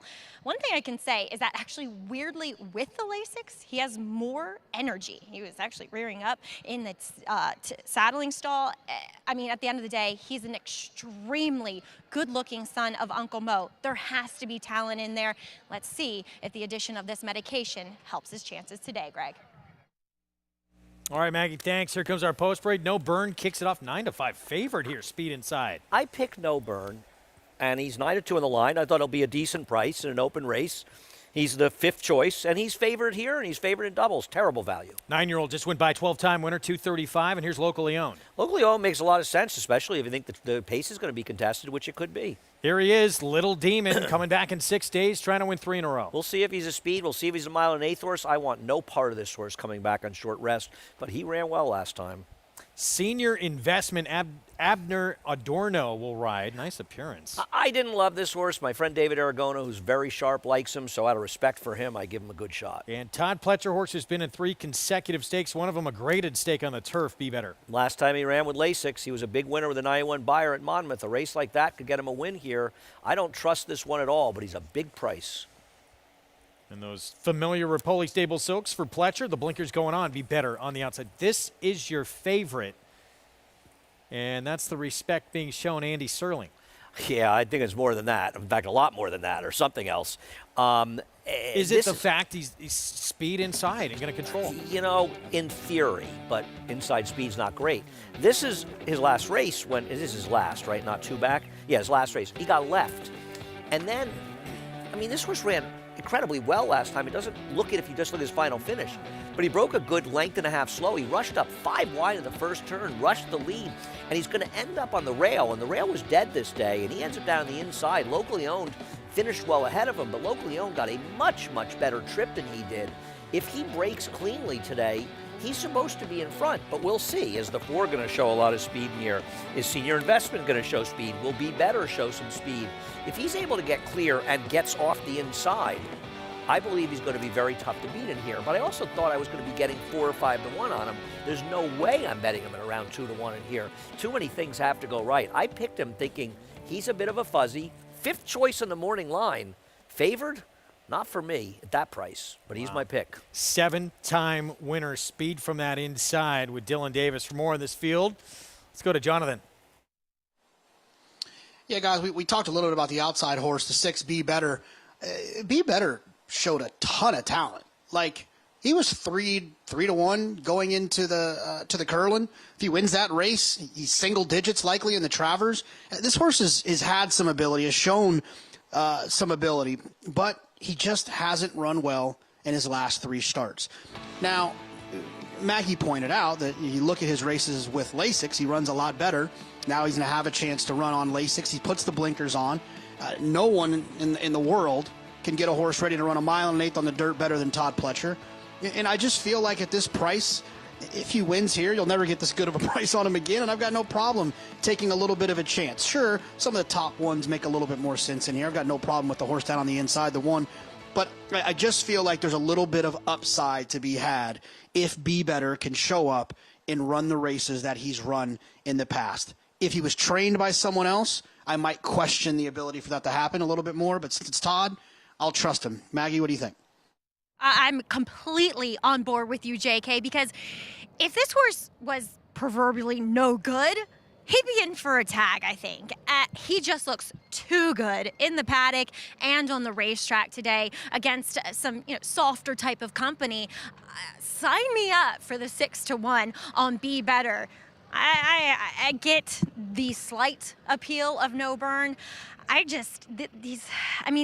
pointed out the fact that it just didn't have the greatest of trips kind of last time, but doesn't he kind of project to be in the same position this time around? And furthermore, he's a horse that he has now started wearing a Houghton bit and a burr, which is that equipment, that plastic piece with the kind of bristles on the outside. So when a jockey pulls on that inside rein for a horse that wants to get out, they react to it and stay straighter. But like I've always said, that corrective equipment works for a small percentage of horses. And for me, when it starts to go on later in their career, I just take it as a negative sign, Greg. If he doesn't run well here, he will be in a claiming race. But I think that Todd and Mike Rapoli want to run him on Lasix before they decide he just can't run anymore. Those are the two biggest races of his career. Make or break race. His two big races are with Lasix. Ran in stakes, couldn't use Lasix. It's also important to note those two big races. And listen, he's 5-1. I picked him second. I think he's a value play. I don't have a problem with that. I don't trust him, but I don't have a problem with taking him at 5-1 at all. His two good races were at Monmouth. He hasn't done it in the New York tracks. We'll see. But he's a very good price if you like him. And I think he's a very fair price. Favorite remains No Burn from the inside. He was 9-2 morning line. We'll see if he leads the way. Feature on this Friday card, race 7. Let's go to Chris Griffin.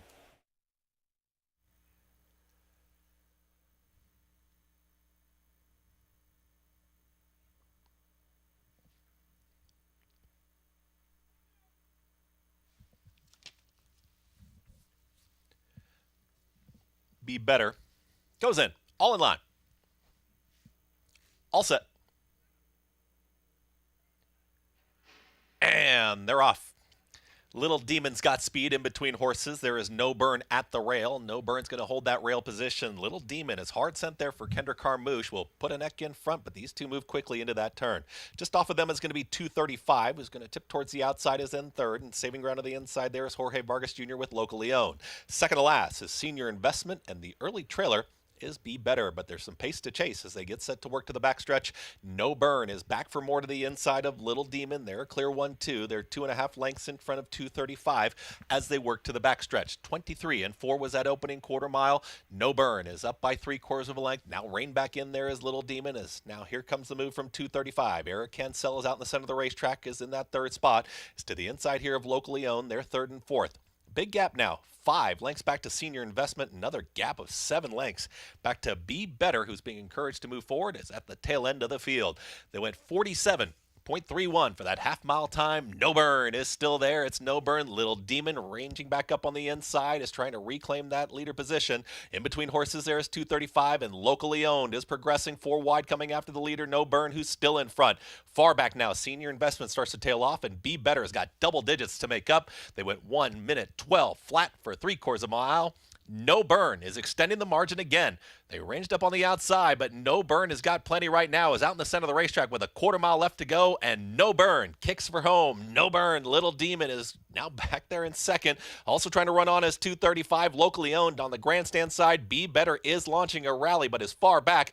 No Burn and Little Demon is inching up on the inside, but No Burn is still well clear, is drifting out for a final 16th. No Burn and Dylan Davis almost there. Little Demon is trying to get there, but No Burn will take him gate to wire.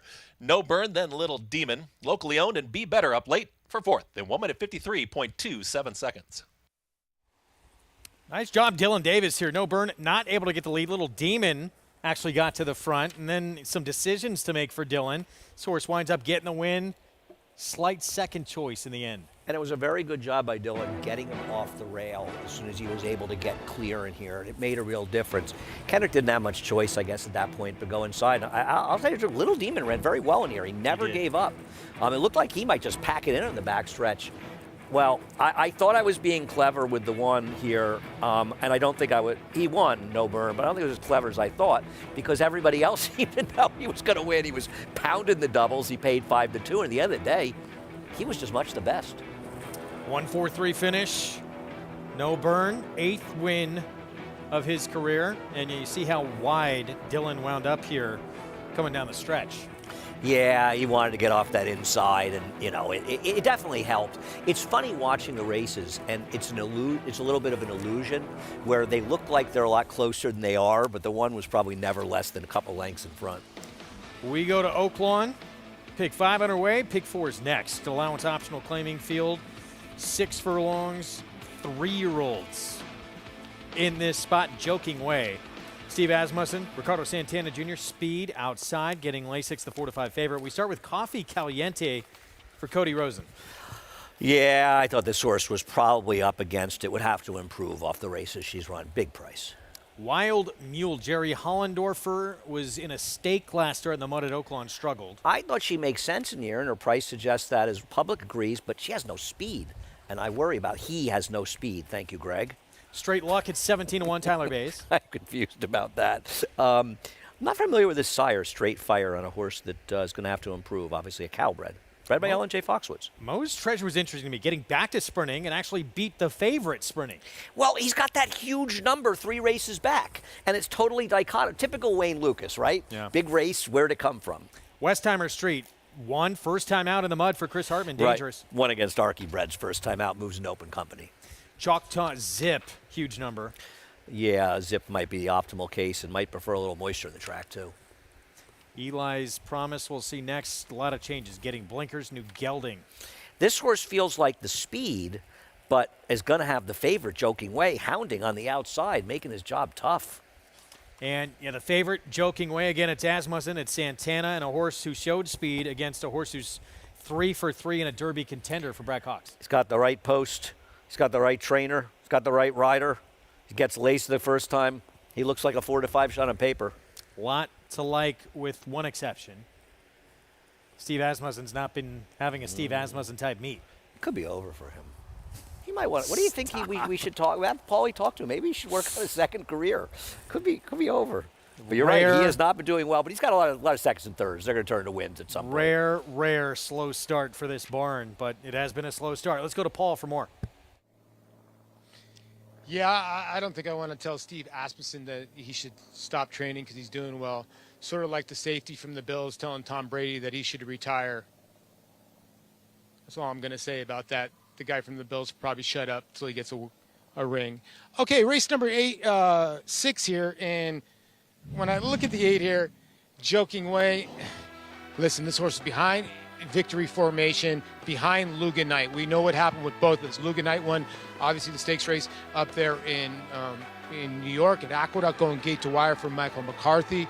Victory Formation won the Southwest in impressive fashion with a stablemate running second. Now, Joking Way was behind those two last time out and does get a great post on the outside post to maybe just survey things or just might be just too fast enough and could just wire this group. We'll see what happens. You look, though, this horse has been beaten by one of the other horses in this race, Mo Treasure, for D. Wayne Lucas. Seems like those Lucas horses sometimes will pop a big race. The other 2 horses that I'm kind of interested in, obviously, are the 2 and the 3. Actually, not obviously the 3, but the 2 Wild Mule for Jerry Hollendorfer. Dan Ward's been down here every day, and I've been talking to Dan a little bit. He actually likes this horse. He said the horse did not love the mud at all last time out. It's just whether he can step up his game and maybe be as good as the 7 in here. And then I was talking to the connections of the 3, Straight Fire. This is an interesting Calbred by Straight Luck by Straight Fire. I have an excellent art mare. So I don't know if there's turf, whatever there is, but I know that this horse is fast. Danny Pish brings this one in and reportedly been working very well. So I'm wondering if the 3 is going to be the speed. I don't know if he's good enough to win this race, but I just think it's going to be really hard to beat Joking Way. This might be the one time where you actually read a race and you see 3 to 5 and you're like, can I really beat it? And I just don't know if you can. Powerful connections coming out of a race with a horse who may be a major player on this year's Derby Trail and was not that far behind him. Sorry, I'm Joking Way. I'm confused. Oh yeah. I'm trying to remind me. It's not the horse that won the Smarty Jones, is he? Yeah. Oh, okay. Yeah, he 3 got a for 91 3. buyer that Yeah. day. No, it was improving for the right trainer. You know, Brad Cox's got a number of good runners. I got to think he has to think about maybe bringing one of them here for the Withers. I mean, there aren't a lot of horses signed at this point running in there, and why not come here in the winter? I mean, listen, a pretty good horse won the Withers last year, right? I think. Early voting? Could be the big stepping stone of the Preakness. Maybe that should be a bonus. It's amazing.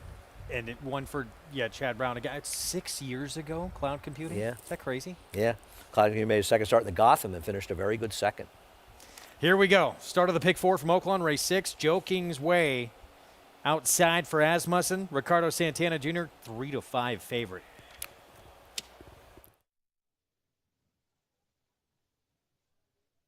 They're at the post.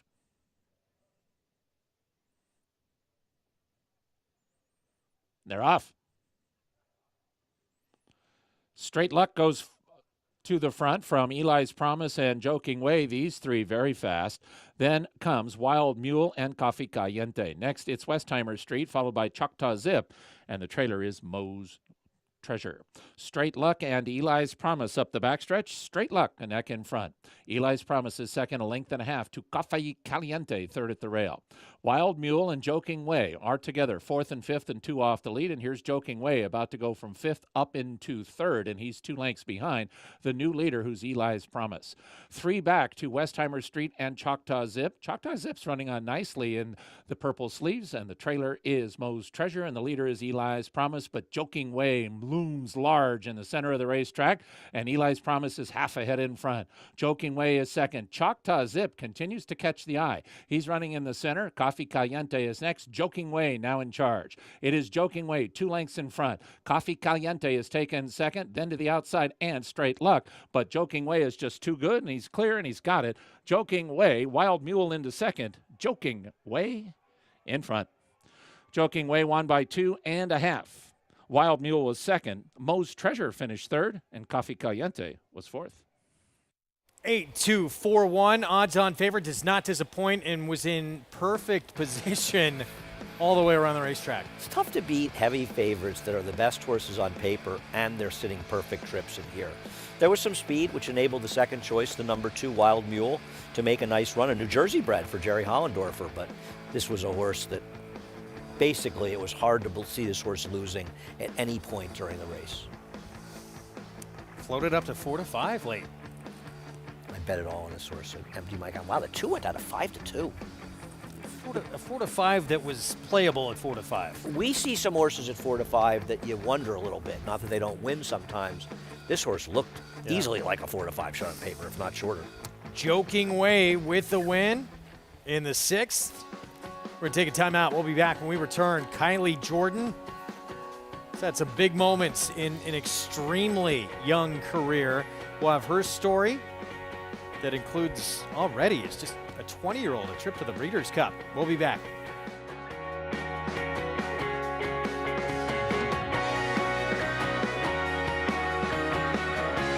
The return of Sunday Silence. Sunday Silence surges to the front.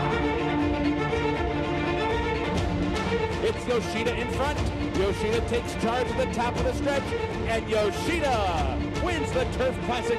Here comes Yoshida, storming home in the center with Gunnevera. Yoshida! Yoshida has won the one-word.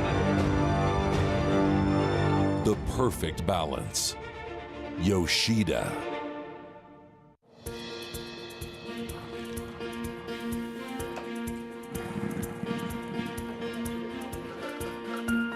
We take pride in what we do. For me, it's more of a passion than actual work. I'm an assistant trainer. Carpenter. I'm a peace officer. I'm a jockey. I'm a gardener. I'm a groom. Clocker. Assistant starter. Trainer. ESL teacher. I love what I do.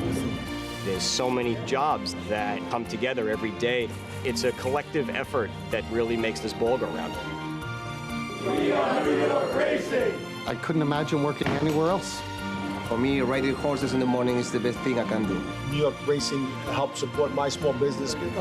It's extremely important to the New York economy. Like my dream come true. This is like a big family. We are New York Horse Racing. Sire Sensation Gunrunner is the sire of 6 first crop Grade 1 winners. God-eyed, and he's going to win the hopeful Ringo Zulu wins the Breeders' Cup Juvenile Fillies, and Cyberknife has one that has the Society is going to win the Cotillion, and Tampa, they win the Vampires Pennsylvania Derby. early voting comes inside and wins it. He wins the Preakness. Horse of the Year, Gunrunner, standing at 3 chimneys.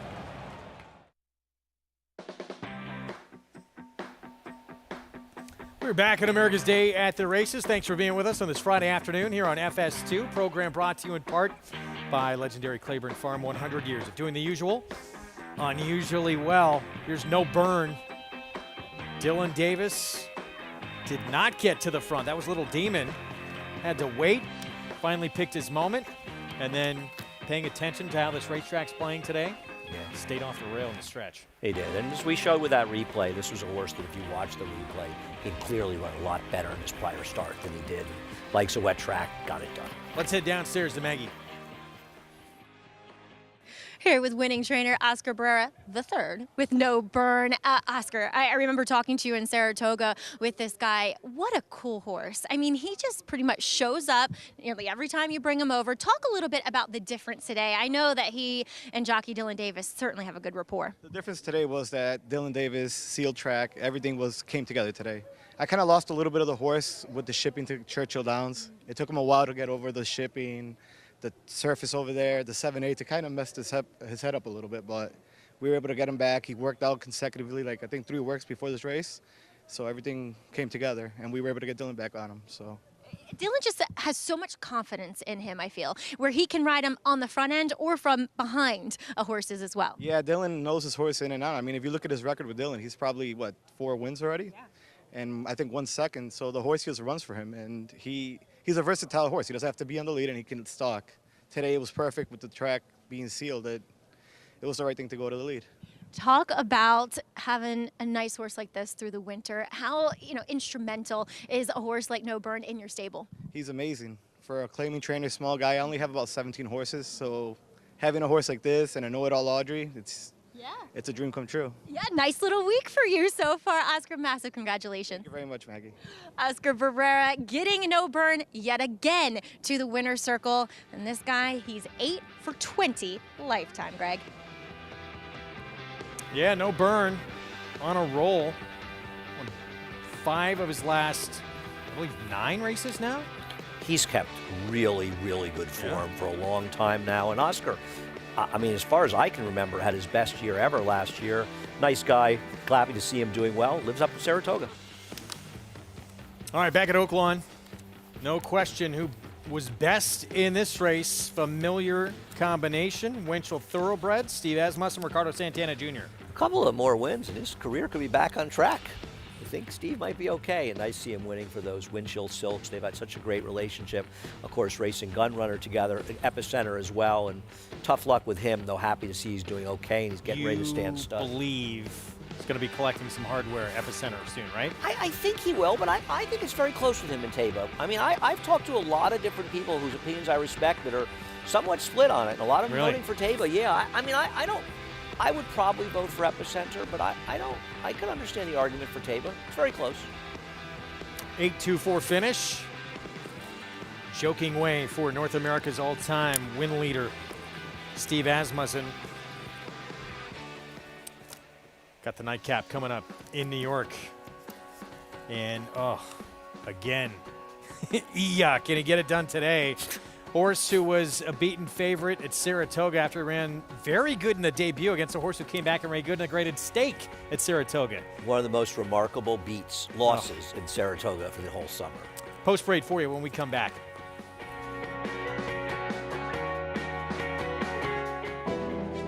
Tampa Bay Downs has a rich thoroughbred horse racing history in Florida dating back to 1926. Celebrities such as Babe Ruth, Jack Dempsey, and John Ringling all attended opening day. Saturday, January 14th is Skyway Festival Day. Watch talented 3-year-olds compete in 2 $125,000 stakes races, the Pasco for Colts and Geldings and the Gasparilla for Fillies. Featuring full fields, great turf track racing, and a 15% takeout on RPIC 5, Tampa Bay Downs has live racing every Wednesday, Friday, Saturday, and Sunday.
Welcome back, and thanks for sticking with us here on America's Day at the Races in the Paddock for today's nightcap.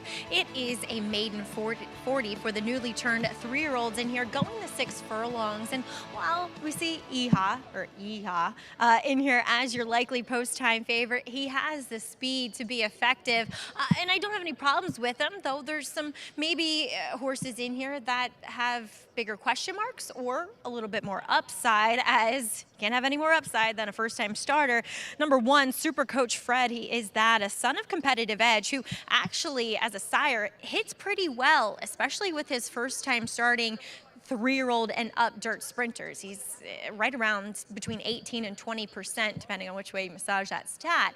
On the bottom side, the dam was a pretty talented dirt sprinter as well, but she hasn't produced much. And honestly, the majority of the foals have never even made it to the racetrack, so I don't love to see that. Now, he's a bigger sort, a lot of substance to him, but he just feels as though he's going to need a race to get clued in, to get some fitness, and I never love the fact when a horse is wearing blinkers at first asking. I think this is one that we might want to wait and see how he performs here, though with the scratches is taking a little bit of play. Number 2, Star Attitude, returns as a gelding and gets Lasix for this first 3-year-old bow. Comes out of a decent maiden 75, in which we did see Yeehaw in there as well.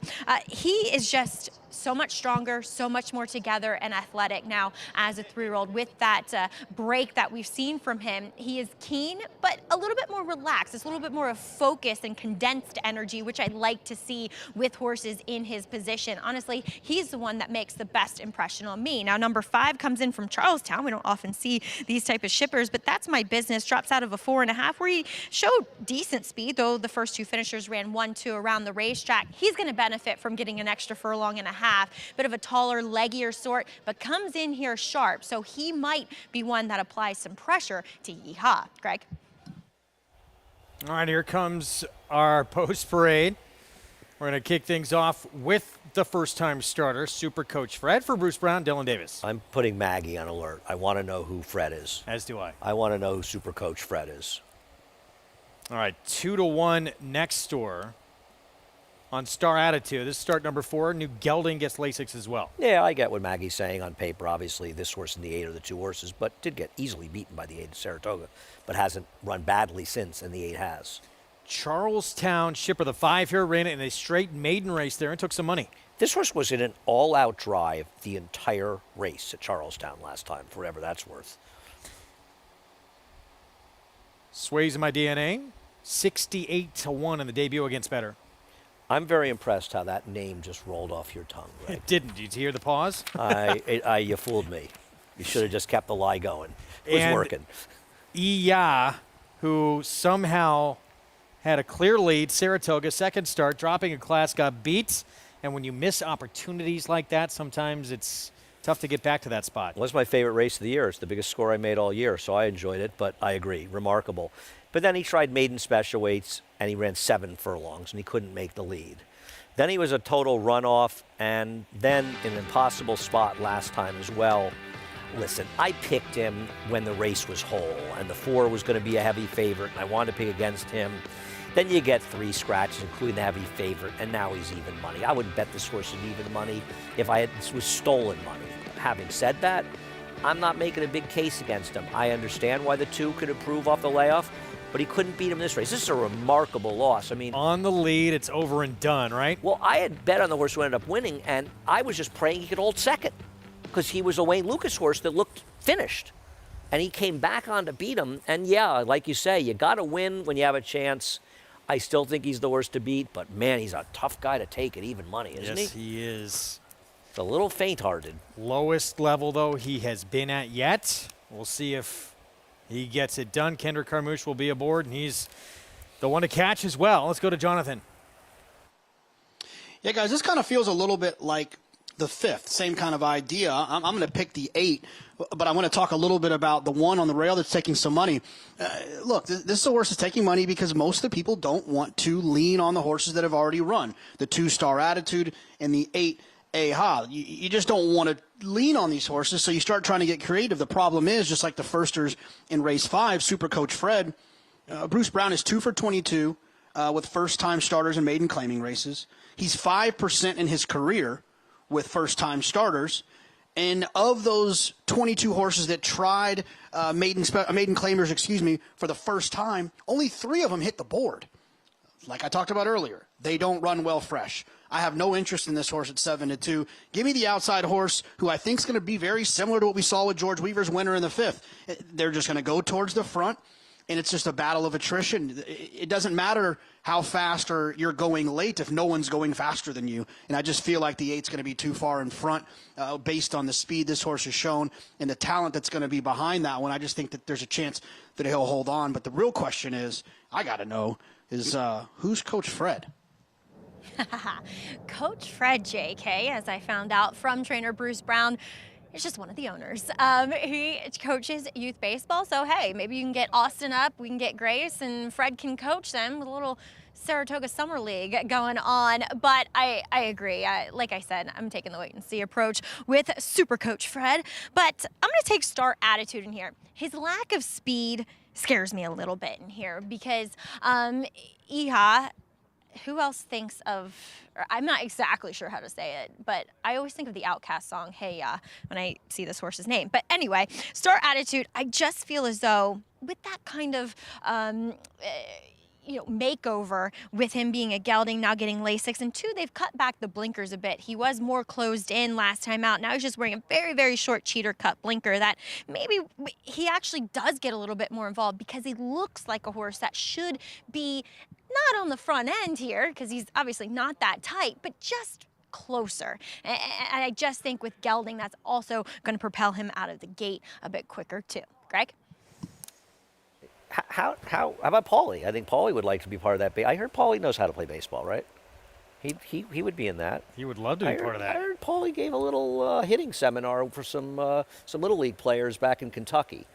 He's probably too modest to tell us about that. I think there's a couple reasons, though, with the 1 getting bet. And I hear what Jonathan's saying, and I'm not disputing it. I would guarantee those 22 races that Bruce Brown was in, probably not as weak a field as the 5-horse field he's in with today. And Competitive Edge, the sire, is a good first-time out sire. And I think another reason he's taking some money is that David Aragona, who has an influence on the board, picked this horse on top. And I think that's another reason he's attracted some money as well. Though a lot of it is what Jonathan's saying. There aren't a lot of options here, and a first-time starter looks appealing. Yeah, with speed, lowest level been at yet, and there's just not much else in the field, especially with the 4 coming out. I mean, you think about the 8, it's 6-5, who Jonathan and I both picked. He's not actually an appealing horse on paper. Not at all. Here's the 5, That's My Business. Sort of, he's in some ways the interesting horse in here, right? You said he ran the whole way. He was under a drive the whole way, and part of it may be what Maggie's saying. A mucho macho man wants more distance, but I would never want a part of this horse. But you know, it is interesting. He ships up here to run. Andre Worry had to hop off here. He's acting up a bit at the gate. He took money against Open Company Straight Maidens in that Charlestown debut. I've never been to Charlestown. You ever been there? I would love to go. I've not been. Let's go. It's on my list. Let's go. I got some connections there. All right, I'm in. 6-5 favorite. Here he is, David Jacobson. Kendrick Carmouche. Can he take him gate to wire? Let's go to Chris Griffin. And they're off. Broke very quickly from the outside, and just like that is up by 3. Down towards the inside is Star Attitude. There's Super Coach Fred, who's driven along by Dylan Davis down to the inside.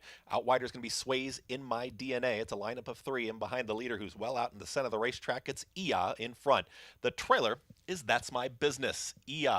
At a short price, we'll take him into the far turn, and Kendrick Carmouche, a tight hold here on into that turn. Super Coach Fred is tracking right there in second.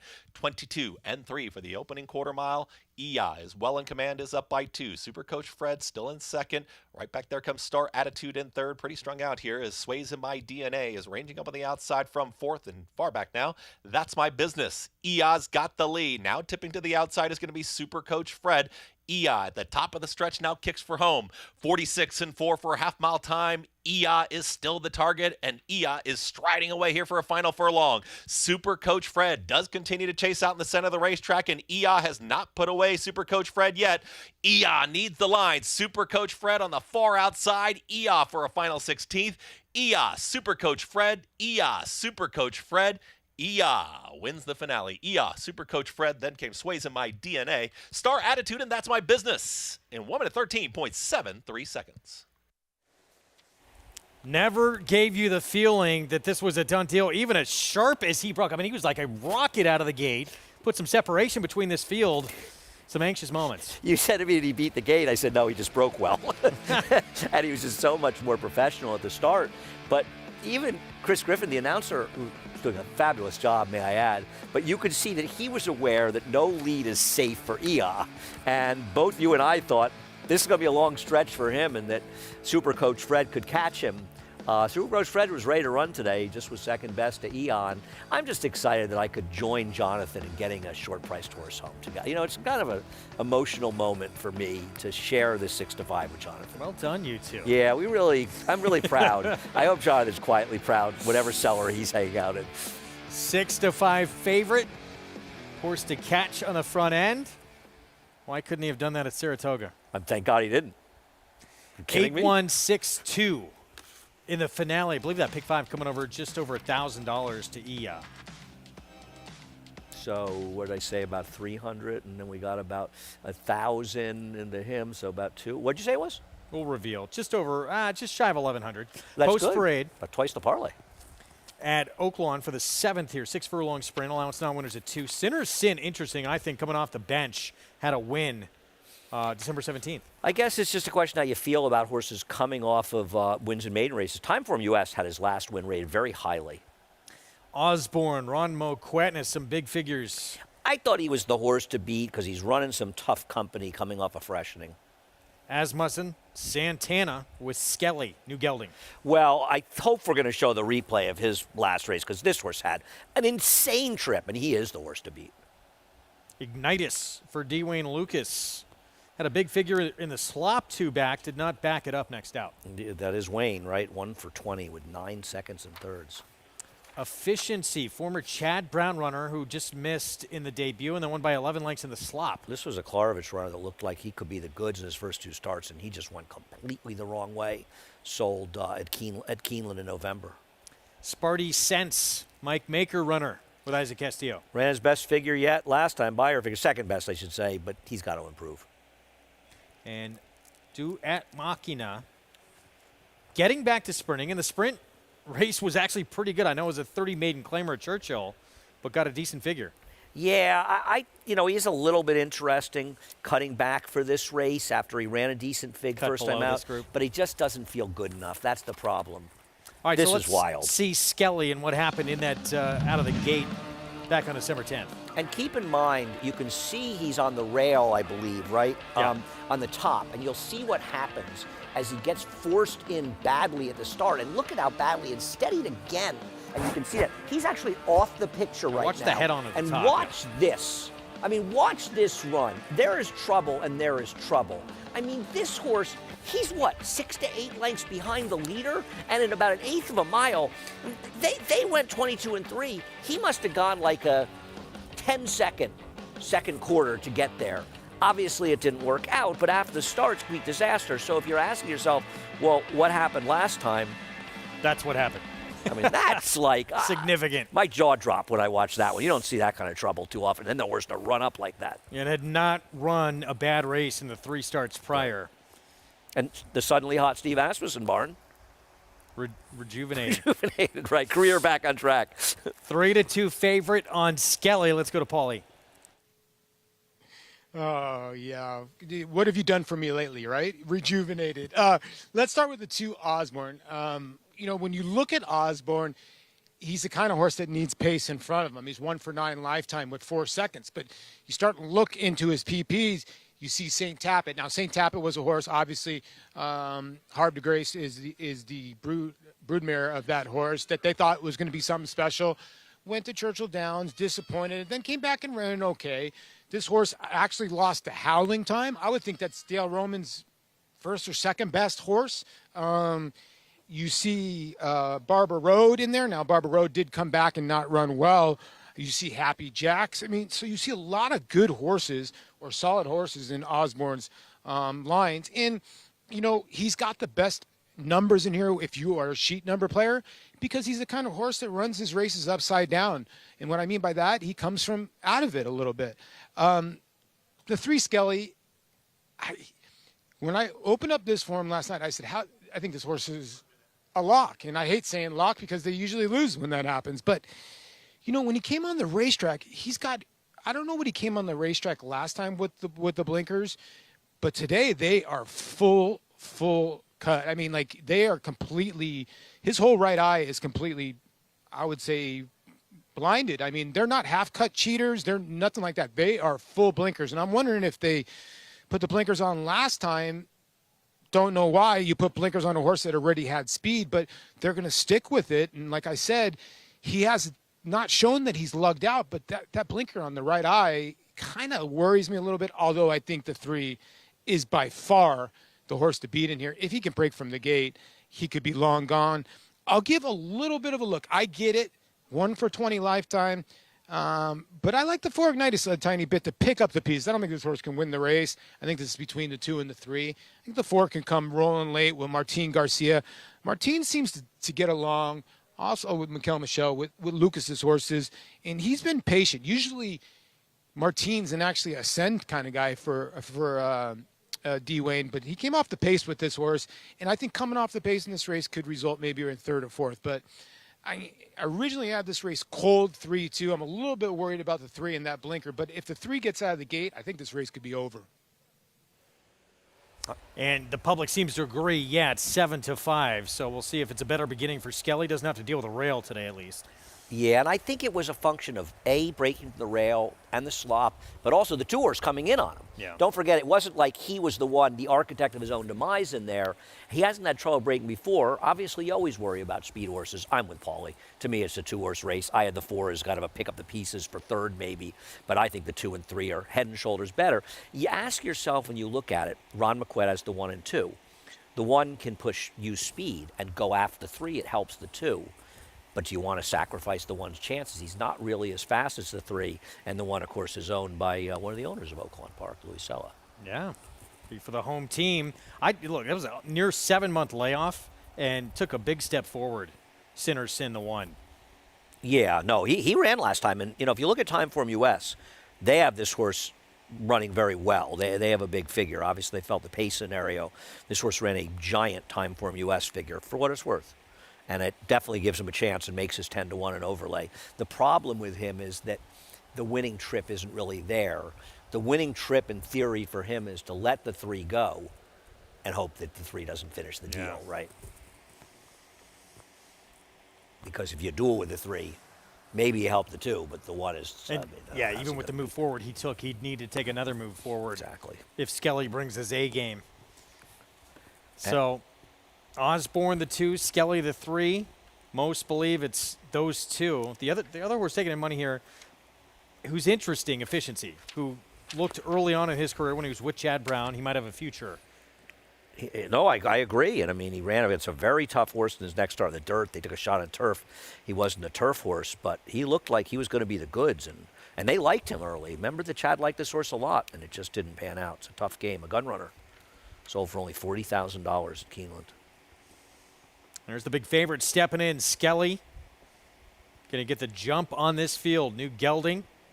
Ricardo Santana Jr. riding him for the first time. Let's go to Vic Stauffer for the call. 7th, the feature from Oaklawn.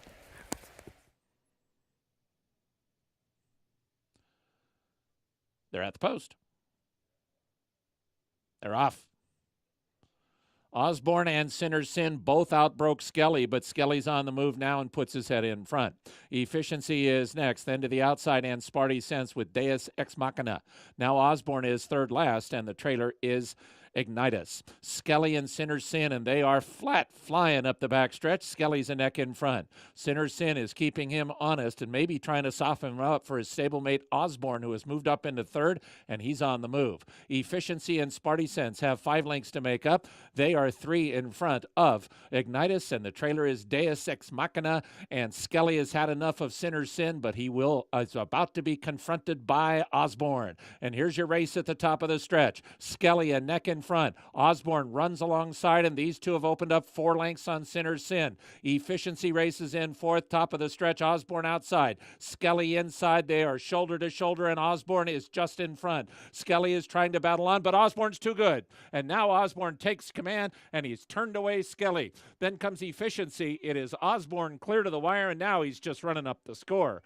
Osborne in front. Osborne beat Skelly by 6.5 lengths. Efficiency was third, and Ignitus finished fourth. Skelly didn't break super sharp again. Still showed that talent to get to the front, but Osborne just much the best. Ron Moquette, Rafael Bejarano. And it felt as though Ricardo Santana was sort of saving on the 3. He wasn't asking him. I think he's afraid to ask him because he's so naturally fast, but he really didn't put up much fight. Osborne blew him away. Osborne had been running against better horses in his races. Yeah, he got a good setup in here, but come on. He won by a city block. He was clearly best in here. Efficiency ran okay to be went third. Off even money favorite. Osborne. The late money there is noticeable. That's surprising. Southern Springs Stables, Moquette and Bejarano, and Osborne dominant performance, 109.82 for the victory. And that was fun to watch him do his thing. Nightcap in the books. Iya finding a field to his liking. First time starter made it a little interesting late, Supercoach Fred, but in the end, Iya, who broke like a rocket out of the gate, got clear, easy separation from this field early on, able to hang on, go gate to wire for the victory and break his maiden career start number 6. David Jacobson, Kendrick Carmouche, River Card Stable. Again, Kendrick going to be a guest on our program tomorrow. We're looking forward to that. He takes the nightcap here on this Friday card as Iya graduates 6th time out, dropping to the lowest level he had ever been at. $4.50 for the win. 816. And the pick 5, just shy of $1,100, $1,090.75. Take a look. Iya, the only favorite to win in the sequence. Rushing to win, kicked it off with Amira Shishakli. Pretty Miss Keynes. George Weaver runner was favored throughout most of the wagering. Late became the second choice. And Simple Sugar, the big price in there. Well, aside from that first leg for Shishakli. Get you over close to $1,100. We're going to take a timeout. We'll be back. We're going to look ahead to stakes action at Oaklawn on Saturday. And the American Beauty fillies and mares sprinting 6 furlongs. Sarah Harper Try and collect the 4th win of her career for Ron Moquette. We just saw him win the 7th, going up against Hot and Sultry. Lightly raced, but has shown talent now with Norm Cassie. Whatever you use to predict future stallion success, breathe slowly and gaze at the desert's first great championship race. Curlin won it. So did Street Cry, Arrogate, and now, in a time even faster than Arrogate's, Mystic Guide. The cold hard fact is, after this, he was rated the best horse in the world. Mystic Guide. New to Darley. Who you betting on? How about an app created specifically for horse racing? Naira Bets. We specialize in thundering hooves, fist pumping, and boosting your bankroll with robust weekly promotions. And offer betting tips from actual horse racing experts. Bet all day and night, nationwide. Get the action and thrill of horse racing with Naira Bets.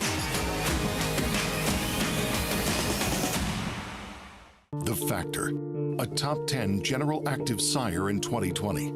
His progeny include Grade 1 winner Sistron, Grade 1 winner Noted and Quoted, Grade 2 winner Factor This, and Grade 2 winner Charmaine's Mia. With dozens of 6-digit yearling sales, he's a proven sire on the track and in the sales ring. The Factor, a leader of his generation, standing at Lane's End.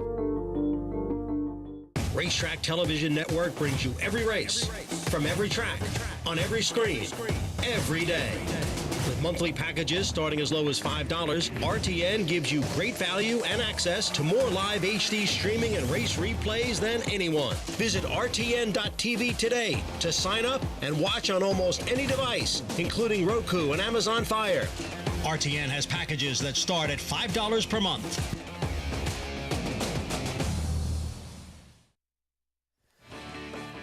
We are back on America's Day at the Races. Thanks for being with us on this Friday afternoon.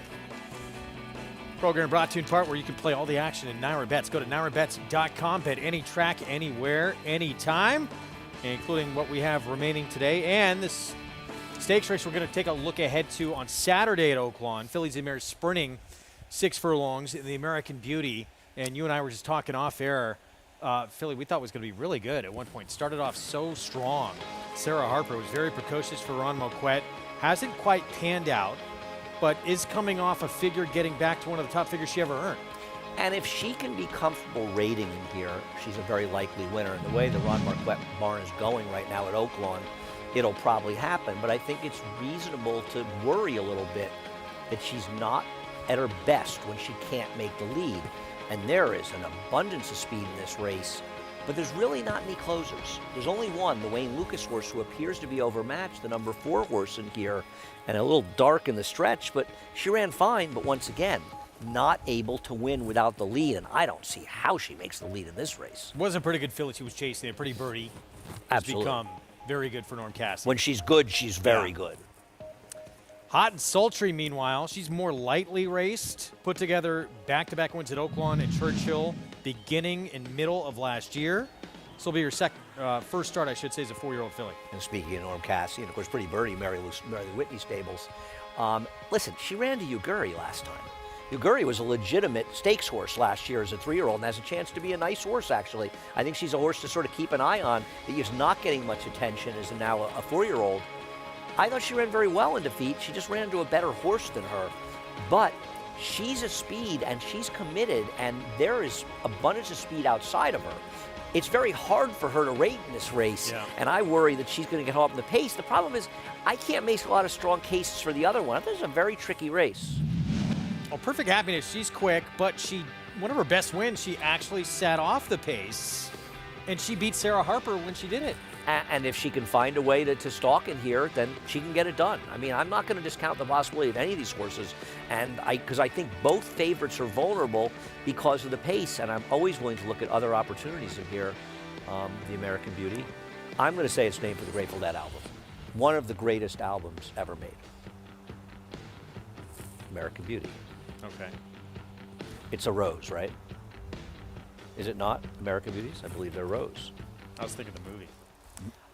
Movies. Figure-wise, she'd make 6-year-old mare doesn't appear to be in the same league as Hot and Sultry and Sarah Harper. I agree. And sometimes, you know, you look at the race and you think, well, I don't trust this horse, I don't trust these reasons. But they're just better than the other horses. Yeah. And the other horses are compromised because of speed as well. And it's very hard to make a case for the one closer in the race, the Wayne Lucas horse. So they're probably the right horses. But I don't know, you know, some horse may overachieve because of the trip. Yeah, pace-wise, Paulie, it's going to be interesting to see how things play out in this American Beauty. Yeah, it really is, Greg. And the reason why I jumped back in is, you know, after the last race for the two Hot and Sultry that's going to be running tomorrow, Norm Cassidy literally threw his program down on the racetrack right here in front of me, and he literally said, dang it, one more work. And so then I caught up with Norm afterwards. I said, what's going on here? And he's like, listen, you know, we had the equine herpes. I've mentioned this multiple times, obviously at Churchill. Could not ship out. For a couple weeks, they could not train. They had closed down the racetrack. And he said this horse had missed like 2 weeks of training and probably might have needed that race. He thought he had her fit enough. I think she's going to be a lot fitter tomorrow. So I think she's going to be a major player. Sarah Harper, obviously, is going to be the horse to beat. But I think Hot and Sultry is going to run a dynamite race. Just the reaction that Norm had after that race, my gut feeling of reading somebody, I think he thinks he has somebody special with this filly. All right, we will keep our eyes on that 9 to 5 morning line, and just appears more upside with her too. Oh, I agree with that. No, I totally agree. And Norm is a good friend of mine, and I just root for him, so I am going to make fun of him. I wish I had, as they say, the proverbial dollar for every trainer that ever said my horse was a work short. That is actually, I think, the first excuse in the trainer excuse book. They use it before the race, and they use it when they lose.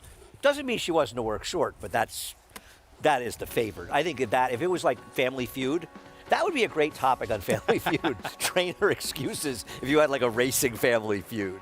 This is material Maggie can use at the Eclipse Awards. Maggie, yeah, that's right. Big week for Mag. Tampa Bay, we're going to bring you race 9. 5 furlongs sprinting on the grass. An allowance optional claiming field from Oldsmar, Florida when we come back.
Andy, you're in charge of naming him or her.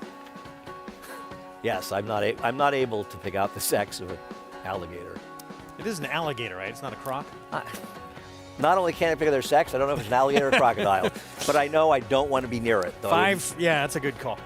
5 furlong turf sprint. I'm rooting for John Terranova, the 10 fluid situation. Allowance optional claiming race coming up. I'm rooting for John, the fluid situation. Who I feel is one of the horses to beat, but I'm a little scared of Allegon for Ned Howard. See if he gets a more aggressive ride today. 3 is quick, not as quick. 3's quick, though. You're not wrong. On turf, but yeah, quick. 4-1. Yep. 8-5 favorite, though. Fluid situation. I like fluid situation. I'm a fan of that horse. I think he's pretty good. I always like to see John do well. John Antania. And the 4 taking money as well. 5-2 now, Allegon. That horse ran that crazy race here at 58-1 winning. And Ned Howard, he's the man. Buyer in that win at 58-1. Jason Beam, the call. Here's race 9 from Tampa. Goes up and in. 5 furlong dash to close it out. They're in the gate.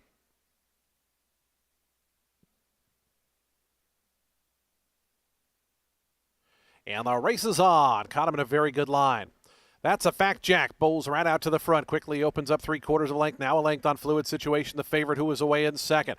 Ballistico in third in between horses. Allegon. Things got tight down on the inside there for Savvy Layla as Bam Bam Blue and Novgorod the Great past that one. It's 2 more lengths then back to Tough Attack who's at the back. That's a fact, Jack. Sprinting into that far turn. Fluid situation draws within a half length now. Those two by the 3/8 pole. Length and a half in front of Allegon, who came away in a pretty good spot in third. On that one's outside Novgorod the Great. 21 seconds flat. They drilled that opening quarter mile. Fluid situation right up alongside of That's a Fact, Jack. And those two come to the top of the stretch pretty much as one. They're 2 lengths clear of Allegon. Novgorod the Great continues on the outside. Ballistico trying to make up some ground toward the inside as they have a final furlong left to go. Fluid situation the leader. Fluid situation in front by almost 2 now. Allegon down toward the inside. Ballistico going to look for a split, is now up to third. It's still fluid situation there. Fluid situation. Another one for Sammy Camacho. Won it by 2. Allegon was second. Third was Ballistico fourth. Novgorod the Great and fifth was Sassy Layla. Fluid situation brings his A game to this event here. 2 for 3 on the grass now. Yeah, and his first race in the turf was a rout where he was a runoff. I think this one has some potential to be an okay turf sprinter. I actually had a long conversation about this horse with John Terranova very early when we were doing the Belmont at the Big A meet because he was coming off those 3 horrible-looking performances on paper, and I said, I hope you're not discouraged about fluid situation. He's been in some unrealistically tough spots. And he said, no, I'm not at all. You know, he said, I agree with you. I think he's a good horse. We just got to get him sort of into the right spots and get him in a race he has a chance to win. He won at 23-1 the next time. He wins here, and he looks like a turf sprinter. Could have some real upside for John. 2 for 2 sprinting on the grass. Yep. As we get into race 8, co-feature. Mile and a 16th, 3-year-old fillies going around here. Mile and a 16th coming up. The 7, your favorite, Dear Lady, who has never gone beyond 7 furlongs. There she is. Kenny McPeak. David Cabrera will ride. His numbers stretching out are okay. They're not. He doesn't have any at Oaklawn. He's 4 for 15 with a positive ROI, though, doing it, stretching out on the dirt off a maiden win. We never know, and this is a look at the maiden win. You never know how they did it in these workouts. Pretty sharp drills, it would appear, coming in. Yeah, no, she's a filly, and I mean, at this point, listen, she got a 78 buyer. I mean, obviously, she's got to stretch out, and she's got to do it stretching out from a 6 furlong race. But I think all of the trainers feel, other than the greatest horse of all time, Hoosier Filly for Tom Amos, the 3-year-old filly division's wide open. I mean, it really is. I'm not knocking Wonder Wheel, who is going to be the champion, deservedly so for Mark Casse, but she doesn't feel like she's an impossible mountain to climb. And this is a division that is wide open. I think it'll be interesting to see what happens at Keeneland. And I'm always rooting to see Riley Mott doing well, who's got the 9 unifying, who, of course, you know, broke out on his own. I think he's sort of trained the first time full-time at Oaklawn. I'm just sort of rooting for him to do well. Unifying second in the stake last time out at 2-1. Same price as the favorite. As we get set for our post-parade, we're going to see, I thought the 1 was interesting just with the fact that the speed she has inside in the rail. I agree. I mean, you know, but the problem is with horses like the 7 and 9 stretching out, I think, especially the 7 stretching out, she could have some pressure up front if she even makes the lead. And of course, this is the horse that finished first in the race that was a no contest in the turf at Saratoga. That was a wild one. Yeah, that was. It's a long time ago, too, wasn't it? God, it feels like forever ago. Yeah, July 24th, that race. So She comes in off a maiden win on dirt. Yeah, that was a turf race that wound up being a non-wagering event. Winds up breaking her maiden on the dirt last time out. She did a gate to wire. She'll get Lasix today. And will she get the lead? She actually has shown some sprint speed as well. I agree. I have to think that Dear Lady's going to be the speed. I mean, you'd think stretching out, but maybe, it's a Lord Nelson who's a sprinter. I was going to be nice about Towhead, but I just got some text from the owner to tell me to be nice about her. So I don't want to say anything nice about her anymore. 10-1, Boss Lady Bailey, Drown Our Tease trains. You would think this one was named for Dale Roman's daughter, Bailey, who is the boss, but apparently not. She'd have to improve. She's the boss of our show. Don't send requests to Andy. We learned that on the show. That's true, yes, of course. Maybe it's Bailey who's the boss of our show. You're right. 13-1, Gold Blooded, win by Chris Hartman. Going to have to improve an awful lot. This one interesting. Demi ran a much improved effort, second time out going longer in a stake at Remington. I totally agree. You have to ask yourself if you believe the Remington form can be transferred here, but I agree. That just ran well last time. Brad Cox, jet setting. Has kept some better company, but ran the best race on the turf, and I think he just wants to give one chance on the dirt. So here's Dear Lady, favorite at 2-1, Kenny McPeak. I'm not confident that a Lord Nelson stretching out. We'll see, but has a lot of speed and talent. And Unifying's got speed too. This horse went 21 and change, had the lead sprinting. No, I agree. I think, in this situation with Dear Lady, now if Dear Lady's not aggressive, maybe she clears in here. I don't think she's impossible. She's probably quicker than the one, right? I think she is. I mean, obviously the one has the advantage of being inside. Yeah. And the brake plays such a big role, right? If you brake a step slow from the outside, it compromises you.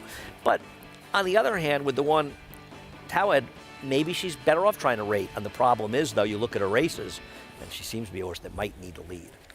NYRaBets.com, where you can play this race and all the action we bring you on the program. Let's get Paulie's take here on this competitive 8th from Oaklawn. Yeah, it is a competitive race. And a lot of these horses here, Greg, were, considering the Martha Washington as well. So this is a little loaded group here of 3-year-old fillies. And, you start obviously with the outside horse, the 9, Unifying, and the 7. Those two horses are taking money. The 9's taking most of the money right now. The 7 was very good last time out, Dear Lady, getting Lasix for the first time, for Kenny McPeak. The issue that I have is a lot of Kenny's runners, where it does say 22%, haven't really run to their prices. Now, this horse ran well, obviously, and came out of a decent race of Vava and Poblano, which wasn't bad, and had trouble. So had that troubled trip, but first time against winners, I just can't take 2-1. Now, Unifying on the outside for Riley Mott, went from a restricted race. Now, a lot of people looking at that R next to restricted made special weight race means you have to be sold or RNA'd for $50,000 or less. So for this horse to go out of those races, which are, you can call them maiden special weights, you can call them maiden 50s, 75s, whatever you want to call them, to go into a nice little stakes race first time around 2 turns at 5-1, and ran okay. And I thought battled back for second on the inside, but that's when the rail was actually really good that day. So both those horses betting down to 2-1. And, when I look at the rest of this field, I see somebody like the 1 that's getting played here, and I don't get it. This is the horse, if you remember, that won the non-wagering event at Saratoga when they couldn't get the gate off the turf course, and last time got an easy lead. Not seeing it at 9-2. I would book every part of that 9-2. And the 5 Demi, I think is a horse that you could play here. You just don't go from 6 furlongs to a mile in the trapeze, lose to Olivia Twist. By the way, Olivia Twist is 3 for 3 for Todd Fincher. So I think the 5 at 5-1, I get it's going to probably need some pace to launch into, but there has to be some upside for this filly. And Jonathan, I'll take a shot with the 5, although I know you like the 7 or 9, and those are probably the 2 horses to beat. Yeah, I mean, Dear Lady does have to answer some questions as far as distance is concerned. But if you look at her first race, right, she was 5th, beaten 9 that day, but she ran into a good horse in Vava. That's been a productive race with 2 winners, a 2nd and a 3rd, and 3/3 out of it. And she had a horrible trip in that race. Now she comes back on a wet, fast track going 6 furlongs and wins. But the way that she ran in that 7, if she can handle this distance, I think she wins for fun. She looks like the best horse in the race. I know that's a big if when you're taking a shorter price, but I do think she's likely the best horse in here. And then the 9 Unifying. I love this outside draw, tactical speed with Ricardo Santana. He's done so well at Oaklawn Park over the years on horses similar to this, getting trips similar to this, that outside stalking position. It's where Ricardo is comfortable. He got to know this horse last time, and this has to be Riley Mott's favorite horse in the barn. This is the horse that got him his first win. So we'll see if Unifying, can do it again. And we'll see if Unifying potentially could be the quickest in this field. It'll be interesting. I guess a lot of it's going to come down to intention. I think if the 7 wants the lead, assuming she breaks, she'll be in front. But I wonder if Kenny McPeek is thinking, do I really want to send her in this race? Because I'm trying to find out if she can be effective in bigger races going longer. So maybe he's thinking it's an allowance, it's a prep. I might not want to be so aggressive. And do you think with Unifying, went to the front stretching out last start, got beat, do the connection say, well, let's see what she can do, maybe not rolling to the front? I think it's going to depend on what the 7 does and a little bit the 1, right? And how she breaks. Let's take a look at the 1 here. Towhead. Lasix today. This was a gate-to-wire win. Is not going to get to go this slow today and win again on the front end. That's the problem. The problem is it's twofold. First of all, she might be a little bit better on the turf. But also, when you look at the best races she's run, she's been in front. And it's not going to be an easy thing to do. And as you said, she was setting more moderate paces in those last couple of races. She does get Lasix for the first time, not a bad thing. I think for these connections, obviously, they'd love to be loafing up front. It's just very hard to see that happening. So you break looking to go forward, but you're not looking to be overly aggressive if one or both the 7 and 9 go. 5-1 right now. Again, Paul Aduca will take all wagers on the 1.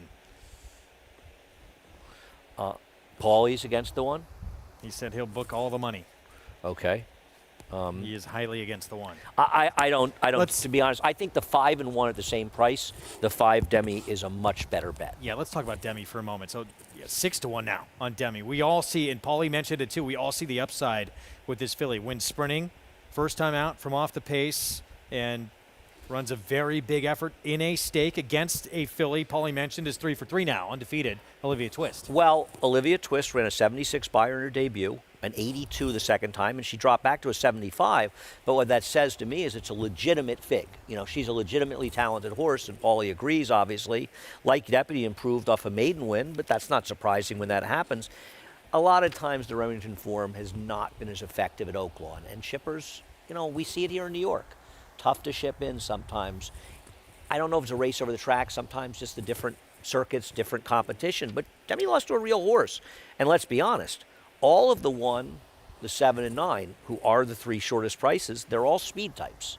And she is a closer, and it is a little bit enticing to take a horse that you know has run a fast enough fig to be competitive, and she should get a fair Could pace. set up perfectly for, and it's put in a real move against that undefeated runner as well in that race.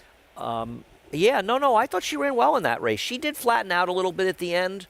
That kind of worries me a little bit, but she improved a lot from her debut. So maybe she can take another step forward. At this point, everybody's trying to find out if they can get onto the races that go and head towards the, not the Apple Blossom, the Fantasy. And think about this time last year. Nobody had heard of Secret Oath.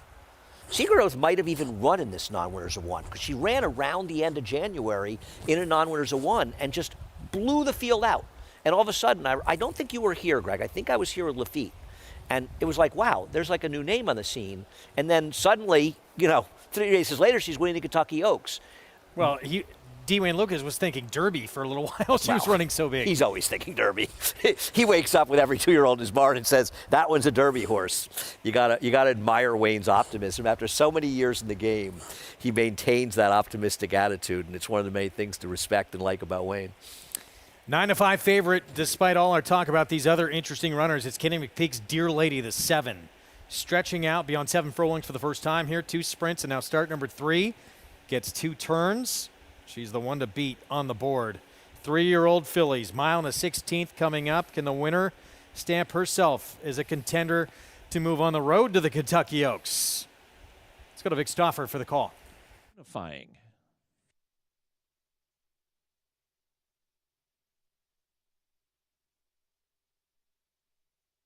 They're at the post. They're off. Gold-Blooded and Boss Lady Bailey break well. Towhead is on the move at the rail. Unifying has asked for some speed outside of Dear Lady. Lots of pace on. Jet Setting is next, and the early trailer is Demi. So it's Gold-Blooded at the clubhouse turn. She leads by a length and a half from Towhead and Unifying together second and third. Dear Lady drops back fourth, and she'll sit fourth and about 2.5 off the lead with Boss Lady Bailey at the rail with 4 to make up.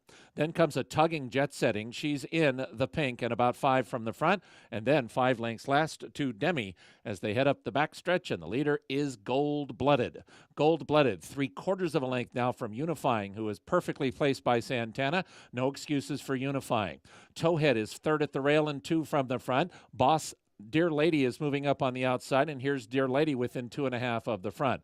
Boss Lady Bailey is 5th in the green with 4 to make up. Jet Setting is now pushed along. Demi is the trailer, but closer. Many chances leaving the backstretch. Gold-Blooded and Unifying pretty much together. Dear Lady is moving up 3 wide, and Gold-Blooded is still there. Unifying has asked for more to try to go after her. Dear Lady in with every chance. 2 lengths to Towhead at the rail. Then comes Demi moving from the back of the pack, top of the stretch. Gold-Blooded, Unifying between horses, and Dear Lady 3 wide. And here comes Dear Lady up to take over the lead. She's now in front of Unified in second. Between horses goes Towhead. She just moved Boss Lady out of the way, and Unifying has dropped back. So now it is Dear Lady and Towhead has taken over the lead. Dear Lady is back to second. Then to the outside and Boss Lady.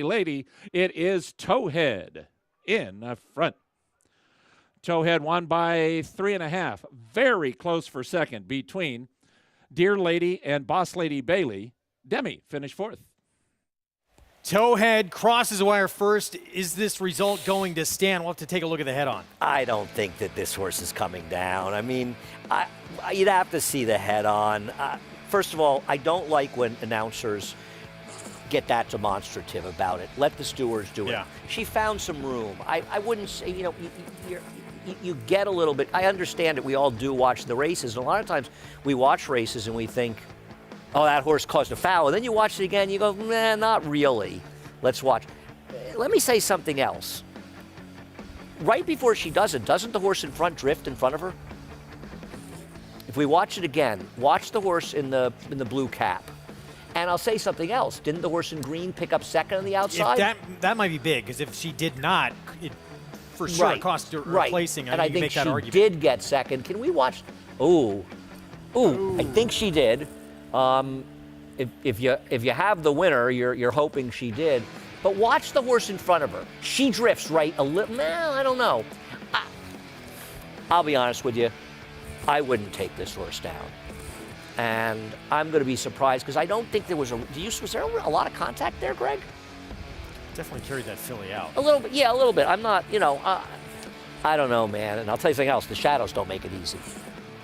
I feel as though you put the stewards in a tough position when you make it. Now, in fairness, you see it happening in the stretch, and the announcer's job is to call what he sees happening, he or she see happening. It's tough because she was best, right? She was so much the best. I'm hoping that the horse outside did get second, so they can't make the claim that cost that horse second because she was the best. And the other thing is, if you feel the rider was out of line and doing what he did, fine him. If you feel it's right, suspend him. Don't punish the connections and the people who bet this horse in taking down a horse that was much the best, because it's one. At the very least, even if you think this horse maybe could come down, do you think it's clear cut that this horse committed a massive foul out there? Little dubious, in my opinion. We'll see if there's and the 2 did get second, so did not cost that horse the placing, right? They're saying it's so that helps the case for Towhead to remain up as your winner. No inquiry yet. We'll have more on it when we come back. Regardless what happens, impressive performance. Obviously, Connections want the win. We'll be back with the result next.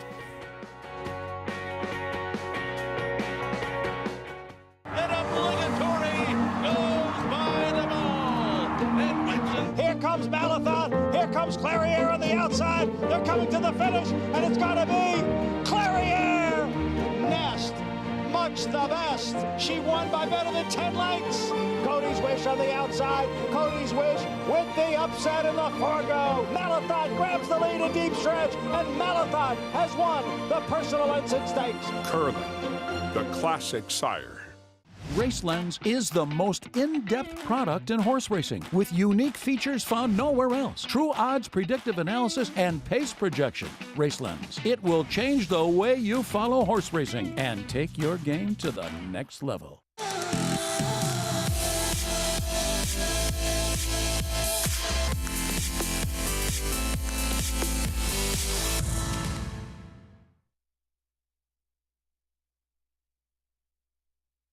Introducing a stallion, as top class as they come. In 22 career starts, he won or placed in 12 graded stakes, competing in 15 grade ones, earning over $1.7 million.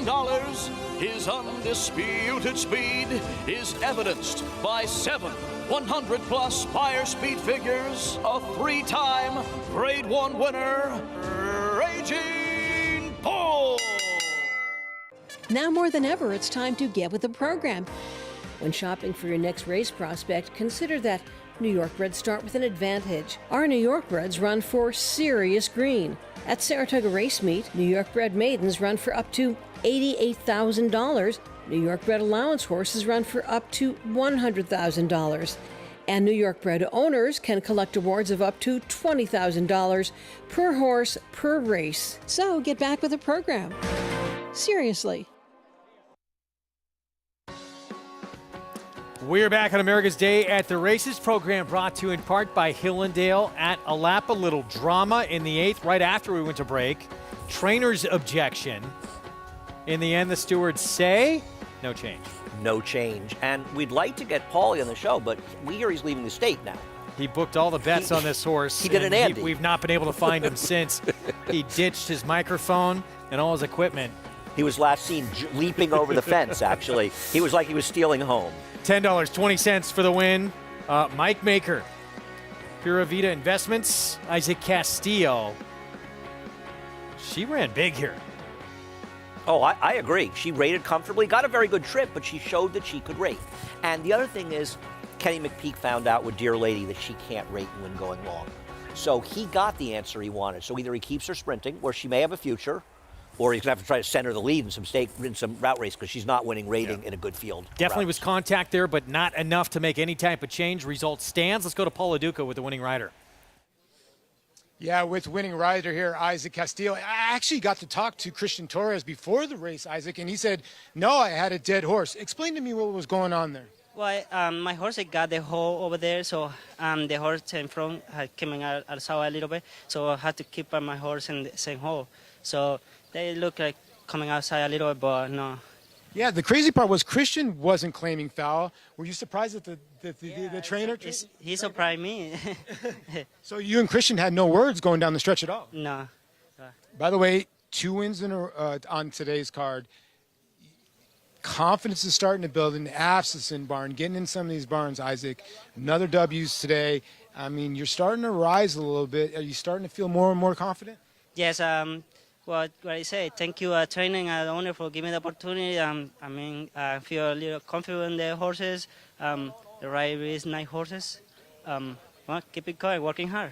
Listen, it's a name you guys got to pay attention to, Isaac Castillo. And again, I've never seen anything like this. Christian Torres came off the horse and said, there's no foul. Isaac did nothing to me. And then the inquiry went up, the objection went up. I guess John Ortiz didn't think the same thing, but this man got the W.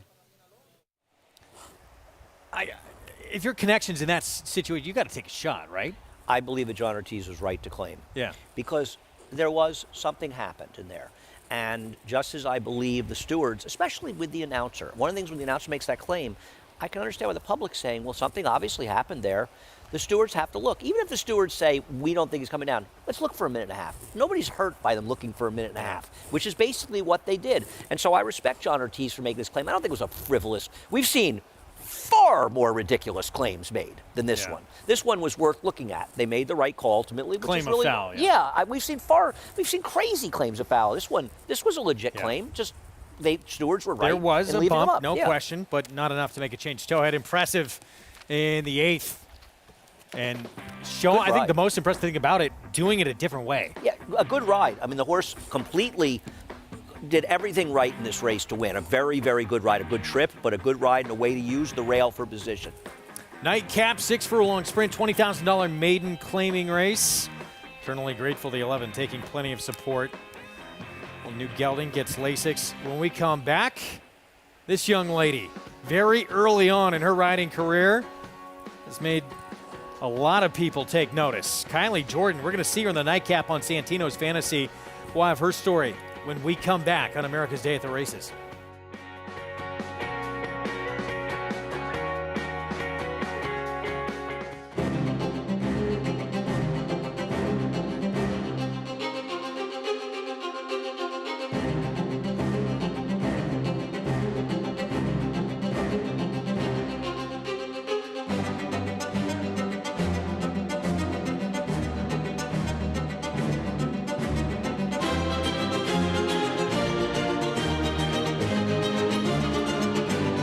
Eclipse champion Blame, standing at Claiborne Farm.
You're watching America's Day at the Races. Thanks for being with us on this Friday afternoon. We still have the Nightcap coming up at Oaklawn on our FS2 coverage. And again, in this finale, we're going to see young Kylie Jordan, just 20 years old, already has people in the industry taking notice and has a resume to match as well. With her family behind her all the way, Kylie is going all out to pursue her dreams, serving as an inspiration to the small town that she grew up in.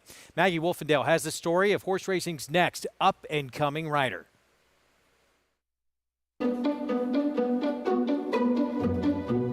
20-year-old Kylie Jordan can't imagine doing anything else. I get on horses every single day, and that's what I love to do.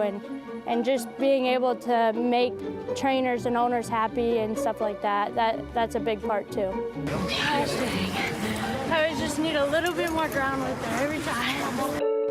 It's horses and family 24/7. My sister's always been right there next to me, and I appreciate it and super grateful for that. My parents have always been super supportive of everything. They try to come down and watch me as much as they can if they're not at the track that I'm at, and I just have a great family that I can rely on for support.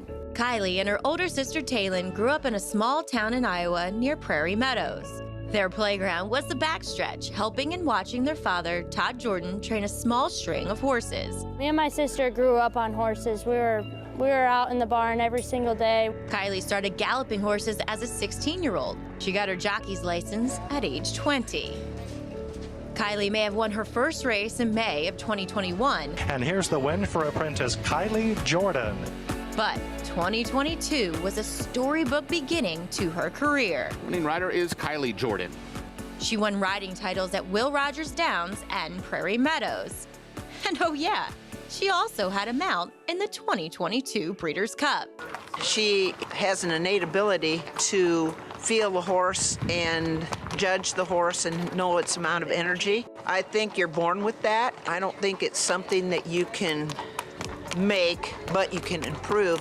And Kylie has done that on her own because she's a hard worker and she loves horses and enjoys what she's doing. That's probably my biggest strength, is just understanding the horse.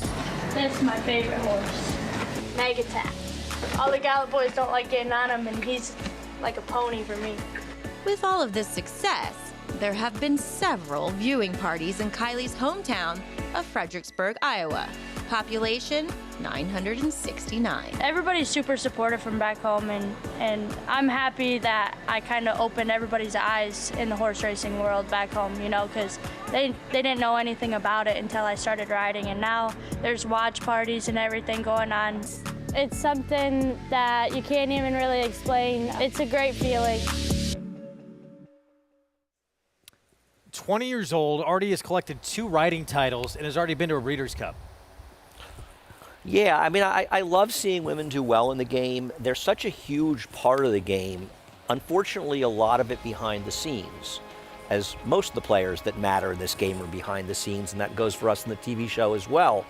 But I love seeing when women are successful training, successful as riders as well. And listen, she's a young rider who's obviously putting up some hefty numbers, 18% in 2022. Those are real numbers. You know, this is somebody who's riding at 8% and getting some good mounts, winning titles, and she's competing at the highest level down at Oaklawn Park now.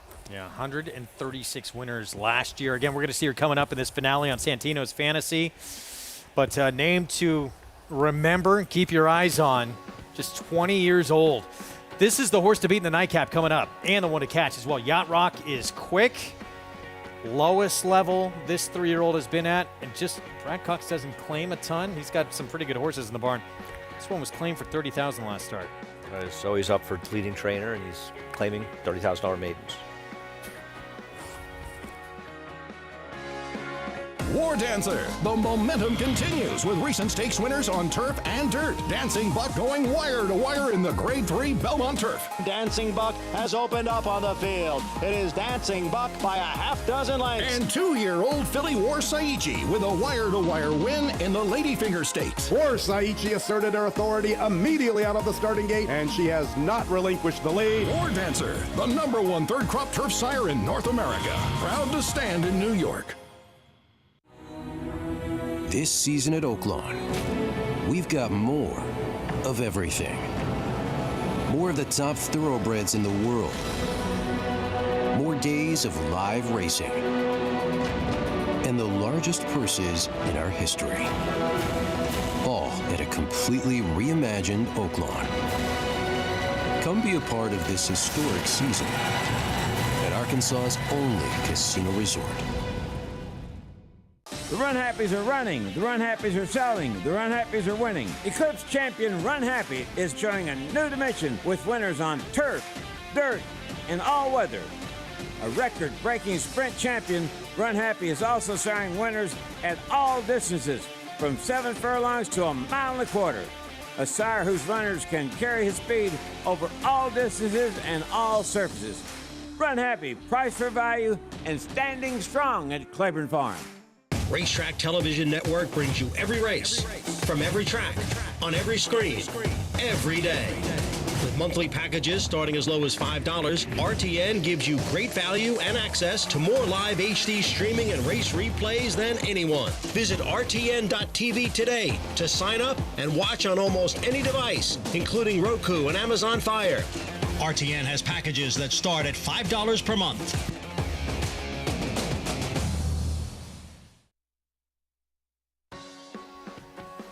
We're back on America's Day at the Races on our FS2 coverage. Nightcap to come at Oaklawn. Program brought to you by America's Best Racing, for the love of the race. Visit americasbestracing.net today. Sun shining in Hot Springs, Arkansas, and they're going to close things out with a $20,000 maiden claiming sprint at 6 furlongs. Everybody trying for that first win on the resume. Even money on the 3-year-old we showed you going to break, just claimed by Brad Cox. It's Yacht Rock, the 5. Listen, this horse is way the horse to beat. I'm not going to deny it. Thinking and Drinking. Start number 2, slight drop from 30 to 20, maiden claiming. Maybe the name should be Drinking and Not Thinking. Better name, yeah. It usually goes along. Tim Martin trains. Steve Asmussen, next door, has his son Keith aboard Brilliant Colors. To be honest, I'm not sure why this horse is that big a price. Failed a short price last time, but dropping down a little, 10 to 1 in this field makes some sense. Kylie Jordan showed you the story on this young 20-year-old. The knock is her best figure, her best buyer figure was on a wet track. Back to the 2. Sorry, we went to the 3. So here's Brilliant Colors for Team Asmussen, owned by Mike McCarty. Yeah, I know this horse is a little bit of a. I don't love him, but I think at 10 to 1 he's usable. Even money favorite and the one to catch likely. He is. He is the runaway speed, and it's Brad Cox, who is off the claim with maidens and dirt sprints, has very few starters. El Mongo, Prairie Meadows debut, ran decent sprinting against straight maidens and then struggled in the mud at Oaklawn. I agree. Maybe it was the mud. I don't think that field first time was much, though. You remember the skit from Chris Farley? Matt, van down by the river? I was watching a Chris Farley video last night and cracking up. So good. Tremendous. So good. Lost way too Funny, soon. yeah. Mallory's Big Boy, the 8. Funny he comes up, though. I was really watching him last night. His Paul McCartney one. It's really funny. This horse just looks slow. Chow Mein, first-time starter. First foal from a dam that ran figures in the 50s and 60s. And here's Ransom Painter for Randy Morse. Very hard to make off the efforts. The 11 is interesting and is taking money outside. Larry Jones trains New Gelding. And I also think, even though you look at the PPs and say, really, that this horse is going to be a lot more forward in this race. So I think this horse is a little bit dangerous. I don't know if a lot more forward, maybe a little more forward. I think this is the main threat, if you can find more speed. Had a bullet. It wasn't the quickest, but it was a bullet 3-furlong drill, usually to get a little more speed and intention into them. The problem is they started this out right at the bottom levels. They never had any real hopes for this horse. 5 minutes away from this nightcap on the Oaklawn card. And we're going to take a look at the speedy Yacht Rock. This was back on December 11th in the mud. Had a 3-length lead in the stretch and does not finish. He's the Oaklawn version of Ia. Yeah. Who saw one the last race here, right? He's blown a massive lead last time at 5-2. And the other thing is, I mean, with all due respect to Brad Cox, it's not like he's coming from some boob. I mean, Norm Cassie trained the horse, and so I don't think it's, it's a reasonable thing to expect he's going to improve. Is he a better dry track horse, though, right? Last time was Muddy Sealed. Time before that, he ran a bigger figure going 7 furlongs. He gets Lasix. I don't have a strong case against this horse, and I'm not, I can't. I'll put it this way. I'm not sure he's not a better bet at even money than the 11 is at 3-1. Yeah, that's a fair point. Is the 2 a little bit of value at 9-1? We'll see what Paulie thinks. Paulie. This is a tough one to digest because when I look at the 5 in here, and the connections will think, okay, Brad Cox claimed this horse is going to improve. One thing I've learned in horse racing, and it's one thing that I've stuck by for a long time, when a horse has a clear lead in the stretch and just folds, like this horse has folded twice, under Norm Cassie's care. Now, you're trying to tell me that Norm Cassie's not that good of a trainer, and Brad Cox is really going to move this horse up, and this horse is going to keep on going. I get it. Maybe in this field, but I am no way in shape or form taking even money. Although Towhead, I think about 800 people tried to run me out of the racetrack after that horse won. I'm glad I didn't have my book up like they do over there overseas, or I'd be broke by now. But I'm doubling up. I get it in the maiden 30, but this horse had a 3-length lead in the stretch in 1:13-2 and got run down. So I just can't take this horse at even money. When I look at the 11 in here, eternally grateful. Larry Jones, the horse kind of sort of fits in here, and I like the works coming in. You get Kelsey Harbor. This horse is taking a ton of money. I would think would blast out from there.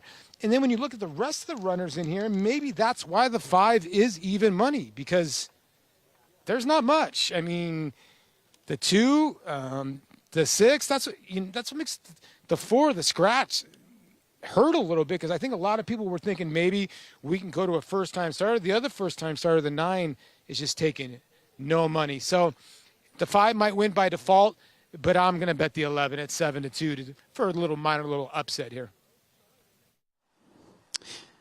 Yeah, look, the 5 Yacht Rock, which I found out is a genre of music I don't enjoy. I had to Google it, but not a fan of yacht rock. No offense, all those people that were born in the '60s. This horse will probably win just from a default standpoint. Speed, we saw it a couple times at Aqueduct earlier in this show, where horses that aren't much on paper find the front end and they happen to win. I'm going to pick the 3. Santino's Fantasy. I'm gonna hope that someone goes with Yacht Rock. They both get tired. They both decide to slow down late, and then maybe Santino's Fantasy can pick them up. This is not a clever opinion. I wouldn't mortgage any of your property to make this wager on the 3 Santino's Fantasy. But I do think if you're looking for an alternative, the 5 Yacht Rock is just not the type of horse you can trust. If you're singled and you're alive in a pick 5, congratulations, good for you. This is the horse that I would want to be alive to in a single situation, the most likely winner. But just not a trustworthy horse at even money. I think the 3 Santino's Fantasy will outrun his odds of 18-1. All right, JK actually knocking Yacht Rock, but he paid for a suite, I think, to see Kenny G live a few years back. So when I worked on the American Stock Exchange, I had a booth that was all the way on the top of the building. And anyone that's been in the Amex, it's not that big. And a friend of mine called me and said, I have a friend visiting on the floor. Can I bring him up to your booth? It's a great spot to show him the floor. You know, you're way up top, way high. And I said, sure. I was sitting up there. It was my friend Duran.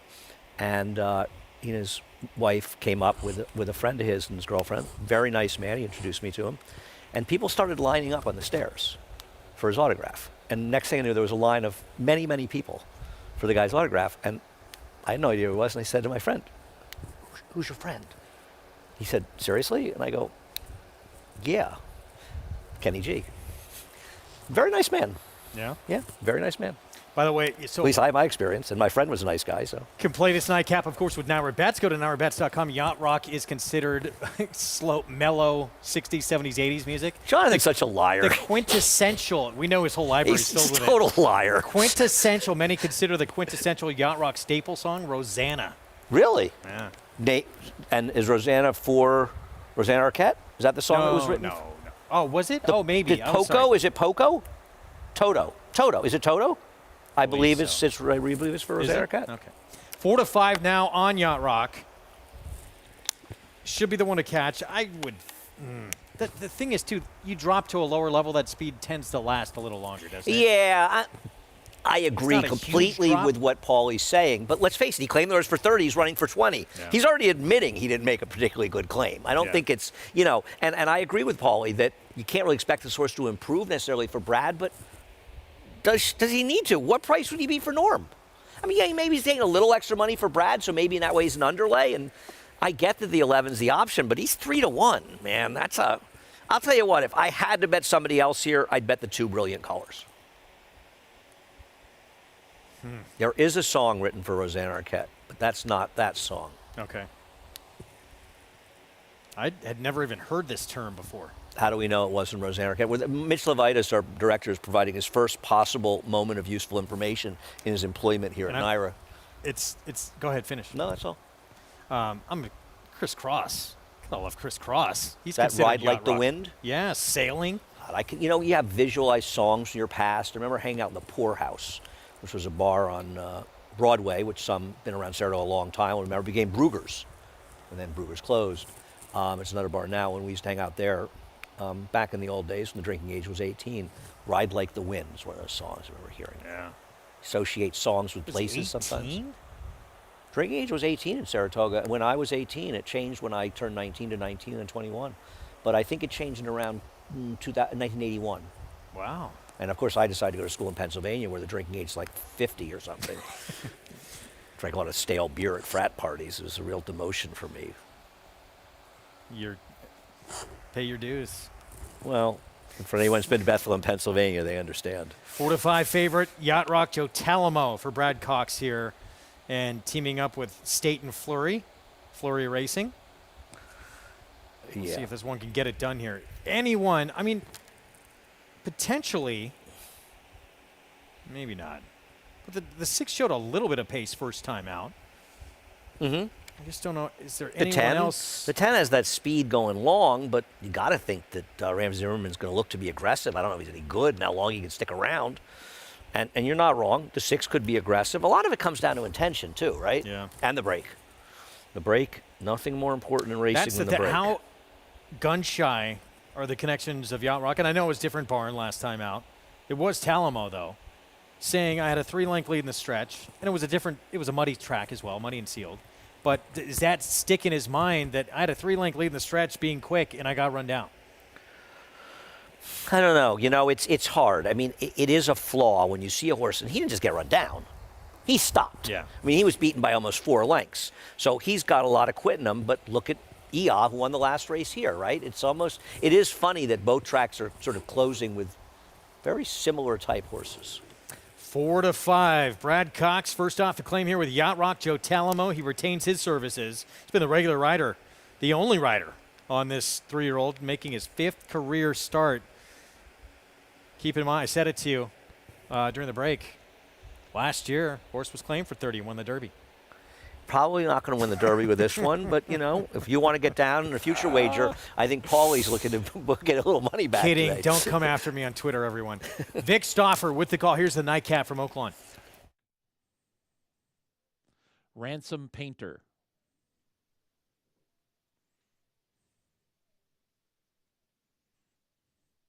Riders off of Matt Foley Van Man.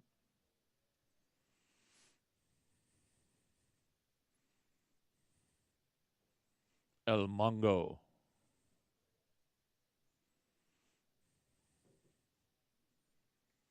Last to horde, load, Eternally Grateful.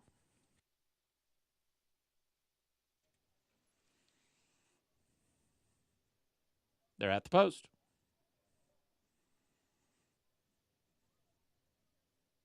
They're off. Terrible start for Thinking and Drinking. Good start for El Mungo, who goes to the front from Ransom Painter and Yacht Rock. Then comes Matt Foley Van Man, Brilliant Colors, and Santino's Fantasy. Chow Mein and Mallory's Big Boy are next, then Eternally Grateful. And the bad start has Thinking and Drinking at the back of the pack. El Mungo leads. He's 3/4 of a length in front of Ransom Painter, who's on the move. And here comes Ransom Painter right alongside El Mungo. These two are 2 lengths clear of Yacht Rock and Matt Foley Van Man. Mallory's Big Boy has 5 lengths to make up. Santino's Fantasy and a hard-ridden Brilliant Colors are next. Then Chow Mein. Eternally Grateful is still second to last with 5 lengths to make up, maybe more than that. Thinking and Drinking is the trailer, and the leader is Ransom Painter. Ransom Painter just in front of El Mungo to the inside and Yacht Rock to the outside, and Yacht Rock is after Ransom Painter. Ransom Painter only ahead. Yacht Rock alongside. They're 2 lengths clear now of El Mungo. Eternally Grateful begins to unwind, but he is 3.5 lengths behind Yacht Rock. Yacht Rock is clear. Ransom Painter, El Mungo, and Eternally Grateful. Eternally Grateful might get second. He will not get first. That goes to Yacht Rock in front. Yacht Rock won by 2 3/4. Eternally Grateful was second. El Mungo third. Close for fourth between Santino's Fantasy and Ransom Painter. Yacht Rock, new tactics, did take him off the pace. He looked good today doing this against Maiden 20. Ia Part 2 to close out the action and get it done. He actually rated comfortably and then sped away. Chalk number. You're going to play Rosanna in the winner's circle? In Your Eyes, Mitch is saying. Peter Gabriel, that's really? Next show, we're going to see you tomorrow, 2:30 Eastern start time. That's the song you're talking about, name for Rosanna? Arquette. 2:30 Eastern start time tomorrow. FS2. It was no burn in the 7th at Aqueduct, and Towhead. Impressive in the co-feature at Oaklawn. 3-year-old filly on the rise, getting it done from off the pace. Hope you enjoyed it. Again, we'll see you tomorrow, 2:30 Eastern start time on FS2.